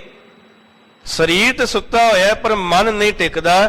ਤੇ ਹਜ਼ੂਰ ਕਹਿੰਦੇ ਨੇ ਇਹ ਮਨੁਆ ਡੋਲਦਾ ਰਹਿੰਦਾ ਹੈ ਤੇ ਫਿਰ ਨਰਕਾਂ ਵਿੱਚ ਥਾਂ ਮਿਲਦੀ ਹੈ। ਜਮਪੁਰ ਬਾਦੂ ਲਹੈ ਸਜਾਈ। ਜਮਾਂ ਦੀ ਫਾਹੀ ਸਹਿਣੀ ਪੈਂਦੀ ਹੈ ਤੇ ਬਹੁਤ ਸਜ਼ਾਵਾਂ ਉੱਥੇ ਫਿਰ ਪ੍ਰਾਪਤ ਹੁੰਦੀਆਂ ਹਨ। ਬਿਨ ਨਾਵੈ ਜੀਓ ਜਲ ਬਲ ਜਾਈ। ਹਰ ਬਿਨ ਜੀਓ ਜਲ ਬਲ ਜਾਓ। ਮੈਂ ਆਪਣਾ ਗੁਰਪੂਛ ਦੇਖਿਆ ਅਵਰ ਨਾਹੀ ਥਾਓ। ਰੱਬ ਵਾਹਿਗੁਰੂ ਪਰਮੇਸ਼ਵਰ ਦੇ ਨਾਮ ਤੋਂ ਬਿਨਾਂ ਤੇ ਅੰਦਰਲੇ ਇਹਨੇ ਸੜ ਬਲ ਜਾਣਾ ਹੈ, ਟਿਕਾ ਨਹੀਂ ਮਿਲਣਾ। ਕਿਉਂਕਿ ਅੰਦਰ ਜਿਹੜੀ ਵਾਸ਼ਨਾਵਾਂ ਦੀ ਅੱਗ ਲੱਗੀ ਪਈ ਹੈ, ਇਸ ਅੱਗ ਨੂੰ ਸੰਸਾਰ ਦਾ ਕੋਈ ਪਾਣੀ ਇਹਨੂੰ ਠਾਰ ਨਹੀਂ ਸਕਦਾ। ਸਿਰਫ ਰੱਬ ਦਾ ਅੰਮ੍ਰਿਤ ਨਾਮ ਹੀ ਇਹਨੂੰ ਠਾਰ ਸਕਦਾ ਹੈ। ਤੇ ਨਾਮ ਤੋਂ ਬਿਨਾਂ ਫਿਰ ਅੰਦਰਲਾ ਸੜਦਾ ਬਲਦਾ ਰਹਿੰਦਾ ਹੈ ਜੀ। ਸਿੱਧ ਸਾਧਕ ਕੀਤੇ ਮਨ ਦੇਵਾ। ਜਿਹੜੇ ਸਿੱਧ ਸਾਧਕ ਕਈ ਮਨ ਦੇਵਤੇ ਨੇ, ਜਿਹੜੇ ਇਸ ਤਰ੍ਹਾਂ ਰੱਬ ਨੂੰ ਪ੍ਰਾਪਤ ਕਰਨ ਲਈ ਤੁਰੇ ਹੋਏ ਨੇ, ਉਹਨਾਂ ਦੀ ਗੱਲ ਸਾਹਿਬ ਕਰਦੇ ਹਨ। ਆਠ ਨਿਗ੍ਰਹਿ ਨਾ ਤ੍ਰਿਪਤਾ ਵਹਿ ਭੇਵਾ। ਹੱਠ ਕਰਦੇ ਰਹਿੰਦੇ ਨੇ, ਨਿਗ੍ਰਹਿ ਭਾਵ ਇੰਦਰੀਆਂ ਦੇ ਵਸ ਵਿੱਚ ਕਰਦੇ ਰਹਿੰਦੇ ਨੇ, ਪਰ ਕਦੀ ਵੀ ਅੰਦਰਲਾ ਜਿਹੜਾ ਤ੍ਰਿਪਤ ਨਹੀਂ ਹੁੰਦਾ। ਇੱਕ ਕਲਗੀਧਰ ਸਾਹਿਬ ਦੇ ਬਚਨ ਚੇਤੇ ਆ ਗਏ। ਸਾਹਿਬ ਕਹਿੰਦੇ ਨੇ, ਓਏ ਬੜਾ ਮੂਰਖਾ, ਕਿਉਂ ਐਵੇਂ ਦੇ ਪਖੰਡ ਕਰਨਾ ਹੈ? ਇਹ ਜੇ ਤੂੰ ਪਖੰਡ ਕਰਦਾ ਰਿਹਾ ਲੋਕਾਂ ਨੂੰ ਵਿਖਾਉਣ ਲਈ, ਬਾਹਰ ਕਰਮ ਕਾਂਡ ਕਰਦਾ ਰਿਹਾ, ਯਾਦ ਰੱਖੀ ਜਿੱਥੇ ਉਹ ਦੀਨ ਦਿਆਲ ਪਰਮੇਸ਼ਵਰ ਵਸਦਾ ਹੈ, ਤੈਨੂੰ ਉੱਥੇ ਰੰਚਕ ਮਾਤਰ ਵੀ ਥਾਂ ਨਹੀਂ ਮਿਲਣੀ। ਕਾਹੇ ਕੋ ਡਿੰਬ ਕਰੈ ਮਨ ਮੂਰਖ, ਡਿੰਬ ਕਰੈ ਆਪਣੀ ਪਤ ਖਵੈ ਹੈ। ਕਾਹੇ ਕੋ ਲੋਗ ਠੱਗੇ ਠੱਗ ਲੋਗਨ, ਲੋਕ ਗਇਓ ਪਰ ਲੋਕ ਗਵੈ ਹੈ। ਦੀਨ ਦਿਆਲ ਕੀ ਠੌਰ ਜਹਾਂ ਤਹਿ ਠੌਰ ਬਿਖੈ, ਤੋਹਿ ਠੌਰ ਨਾ ਠਵੈ ਹੈ। ਚੇਤਰੇ ਚੇਤ ਅਚੇਤ ਮਹਾ ਜੜ, ਭੇਖ ਕੇ ਕੀਨੇ ਅਲੇਖ ਨਾ ਪੈ ਹੈ। ਇਉਂ ਭੇਖ ਕੀਤਿਆਂ ਹੱਠ ਕੀਤਿਆਂ ਜਿਹੜਾ ਰੱਬ ਇਹਨਾਂ ਸਭ ਤੋਂ ਉਤਾਂਹ, ਭੇਖਾਂ ਤੋਂ ਰਹਿ ਤੇ ਅਭੇਖ ਹੈ, ਅਲੇਖ ਹੈ, ਉਹ ਰੱਬ ਤੈਨੂੰ ਇਸ ਤਰ੍ਹਾਂ ਭੇਖ ਕੀਤਿਆਂ ਨਹੀਂ ਮਿਲਣਾ। ਸ਼ਬਦ ਵਿਚਾਰ ਗਹਿ ਗੁਰ ਸੇਵਾ। ਜਿਨ੍ਹਾਂ ਨੇ ਸ਼ਬਦ ਦੀ ਵਿਚਾਰ ਕੀਤੀ ਹੈ, ਉਹਨਾਂ ਨੇ ਫਿਰ ਗੁਰੂ ਦੀ ਸੇਵਾ ਦਾ ਲੜ ਫੜ ਲਿਆ। ਸ਼ਬਦ ਦੀ ਵਿਚਾਰ ਵਿੱਚੋਂ ਉਹਨਾਂ ਨੂੰ ਗੁਰੂ ਦੀ ਸੇਵਾ ਕਰਨ ਦਾ ਗਿਆਨ ਜਿਹੜਾ ਹੈ ਉਹ ਪ੍ਰਾਪਤ ਹੋਇਆ ਹੈ ਜੀ। ਮਨ ਤਨ ਨਿਰਮਲ ਅਭਿਮਾਨ ਆਪੇਵਾ। ਸ਼ਬਦ ਦੀ ਵਿਚਾਰ ਕੀਤਿਆਂ ਕੀ ਹੋਇਆ ਹੈ? ਮਨ ਅਤੇ ਤਨ ਦੋਵੇਂ ਨਿਰਮਲ ਹੋ ਗਏ ਨੇ। ਅੰਦਰ ਵੀ ਨਿਰਮਲ ਹੋ ਗਿਆ ਹੈ, ਬਾਹਰ ਵੀ ਨਿਰਮਲ ਹੋ ਗਿਆ ਹੈ। ਅੰਦਰ ਜਿਹੜਾ ਅਭਿਮਾਨ ਸੀ, ਹਉਮੈ ਸੀ, ਉਹ ਹਉਮੈ ਜਿਹੜੀ ਹੈ ਉਹ ਚਲੀ ਗਈ ਹੈ। ਕਰਮ ਮਿਲੈ ਪਾਵੈ ਸਚ ਨਾਉ। ਹਜ਼ੂਰ ਕਹਿੰਦੇ ਨੇ ਜਿਹਦੇ ਤੇ ਬਖਸ਼ਿਸ਼ ਹੋ ਜਾਏ, ਕਰਮ, ਇੱਥੇ ਕਰਮ ਦੇ ਮੰਮੇ ਨੂੰ ਸਿਹਾਰੀ ਹੈ, ਇਹਦਾ ਭਾਵ ਹੈ ਬਖਸ਼ਿਸ਼, ਰੱਬ ਦੀ ਮਿਹਰ। ਜਿਹਦੇ ਤੇ ਰੱਬ ਦੀ ਬਖਸ਼, ਕਿਉਂਕਿ ਉਂਝ ਕਰਮ ਅਸੀਂ ਕਹਿੰਦੇ ਆ ਜਿਹੜੇ ਆਪਾਂ ਕੰਮ ਕਾਰਜ, ਉਹਨੂੰ ਵੀ ਕਰਮ ਕਹਿੰਦੇ ਨੇ, ਪਰ ਇੱਥੇ ਮੰਮੇ ਨੂੰ ਸਿਆਰੀ ਇਹਦਾ ਭਾਵ ਹੈ ਕਿਉਂਕਿ ਕਰਮ ਇਹ ਫਾਰਸੀ ਦਾ ਸ਼ਬਦ ਵੀ ਹੈ ਜਿਹਦੇ ਅਰਥ ਫਾਰਸੀ ਵਿੱਚ ਹੁੰਦੇ ਨੇ ਬਖਸ਼ਿਸ਼, ਰੱਬ ਦੀ ਮਿਹਰ। ਕਰਮ ਮਿਲੈ ਪਾਵੈ ਸਚ ਨਾਉ, ਜਿਹਦੇ ਤੇ ਰੱਬ ਵਾਹਿਗੁਰੂ ਪਰਮੇਸ਼ਵਰ ਦੀ ਬਖਸ਼ਿਸ਼ ਹੋ ਜਾਏ ਉਹਨਾਂ ਨੂੰ ਫਿਰ ਸੱਚਾ ਨਾਮ ਪ੍ਰਾਪਤ ਹੋ ਜਾਂਦਾ ਹੈ। ਇਤੋਂ ਕੀ ਭਾਵ ਮਿਲਿਆ ਹੈ ਵੀ ਜਿਹਦੇ ਤੇ ਰੱਬ ਦੀ ਬਖਸ਼ਿਸ਼ ਜਿੰਨਾ ਚਿਰ ਨਾ ਹੋਵੇ ਉਹਨਾਂ ਚਿਰ ਝੋਲੀ ਵਿੱਚ ਨਾਮ ਪੈ ਹੀ ਨਹੀਂ ਸਕਦਾ। ਸਤਿਗੁਰੂ ਮਿਹਰ ਕਰੇ ਸਾਡੀ ਝੋਲੀ ਨਾਮ ਪਾ ਦੇਵੇ। ਤੁਮ ਸਰਣਾਗਤ ਰਹਾਉ ਸੁਭਾਉ।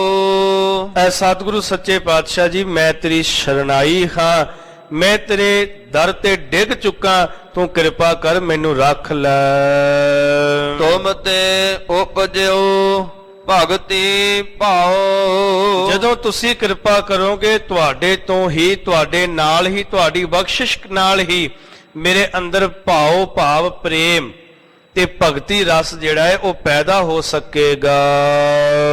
ਜਪ ਜਪਾਉ ਗੁਰਮੁਖ ਹਰ ਨਾਉ। ਜਿਹੜੇ ਗੁਰਮੁਖ ਨੇ ਉਹਨਾਂ ਨੇ ਅਕਾਲ ਪੁਰਖ ਵਾਹਿਗੁਰੂ ਪਰਮੇਸ਼ਵਰ ਦਾ ਜਪ ਜਪਣਾ ਕੀਤਾ ਹੈ, ਨਾਮ ਜਪਣਾ ਕੀਤਾ ਹੈ। ਹਉਮੈ ਗਰਭ ਜਾਏ ਮਨ ਭੀਨਾ। ਸਤਿਗੁਰੂ ਕਹਿੰਦੇ ਨੇ ਜਿਨ੍ਹਾਂ ਦਾ ਮਨ ਹਉਮੈ ਦੇ ਵਿੱਚ ਗਰਭਿਆ ਗਿਆ ਹੈ, ਮਨ ਭਿੱਜ ਗਿਆ ਹੈ ਹਉਮੈ ਦੇ ਵਿੱਚ ਹੀ। ਝੂਠ ਨਾ ਪਾਵਸ ਪਾਖੰਡ ਕੀਨਾ। ਤੇ ਇਸ ਤਰ੍ਹਾਂ ਕਦੀ ਵੀ ਉਹ ਝੂਠ ਬੋਲਿਆ, ਝੂਠਾ ਪਖੰਡ ਕੀਤਿਆਂ ਅਕਾਲ ਪੁਰਖ ਵਾਹਿਗੁਰੂ ਪਰਮੇਸ਼ਵਰ ਨੂੰ ਪ੍ਰਾਪਤ ਨਹੀਂ ਕਰ ਸਕਦੇ। ਬਿਨ ਗੁਰ ਸ਼ਬਦ ਨਹੀਂ ਘਰ ਵਾਰ। ਸਤਿਗੁਰੂ ਪਾਤਸ਼ਾਹ ਕਹਿੰਦੇ ਨੇ ਬਿਨਾ ਗੁਰੂ ਦੇ ਸ਼ਬਦ ਤੋਂ ਕੋਈ ਘਰ-ਬਾਰ ਨਹੀਂ। ਉਂਝ ਵੈਸੇ ਰੱਬ ਦੇ ਬਖਸ਼ੇ ਮਹਿਲ ਮਾੜੀਆਂ ਤੇ ਸਾਡੇ ਸਾਰਿਆਂ ਕੋਲ ਹੀ ਹੈ, ਪਰ ਸਤਿਗੁਰੂ ਕਹਿੰਦੇ ਨਹੀਂ, ਅਸਲ ਘਰ ਜਿਹੜਾ ਹੈ ਰੱਬ ਦੀ ਦਰਗਾਹ, ਉੱਥੇ ਤੈਨੂੰ ਥਾਂ ਨਹੀਂ ਮਿਲਣੀ ਜੇ ਗੁਰੂ ਦੇ ਸ਼ਬਦ ਦਾ ਅਭਿਆਸ ਨਹੀਂ ਕੀਤਾ। ਨਾਨਕ ਗੁਰਮੁਖ ਤਤ ਵਿਚਾਰ। ਤੇ ਅਖੀਰਲੀ ਪੰਕਤੀ ਅੰਦਰ ਫਿਰ ਸਤਿਗੁਰੂ ਕਿਰਪਾ ਕਰਦੇ ਨੇ ਕਿ ਜਿਹੜੇ ਗੁਰਮੁਖ ਨੇ ਉਹਨਾਂ ਨੇ ਇਹ ਤਤ ਵਿਚਾਰ ਜਿਹੜੀ ਹੈ ਉਹ ਕੱਢੀ ਹੈ।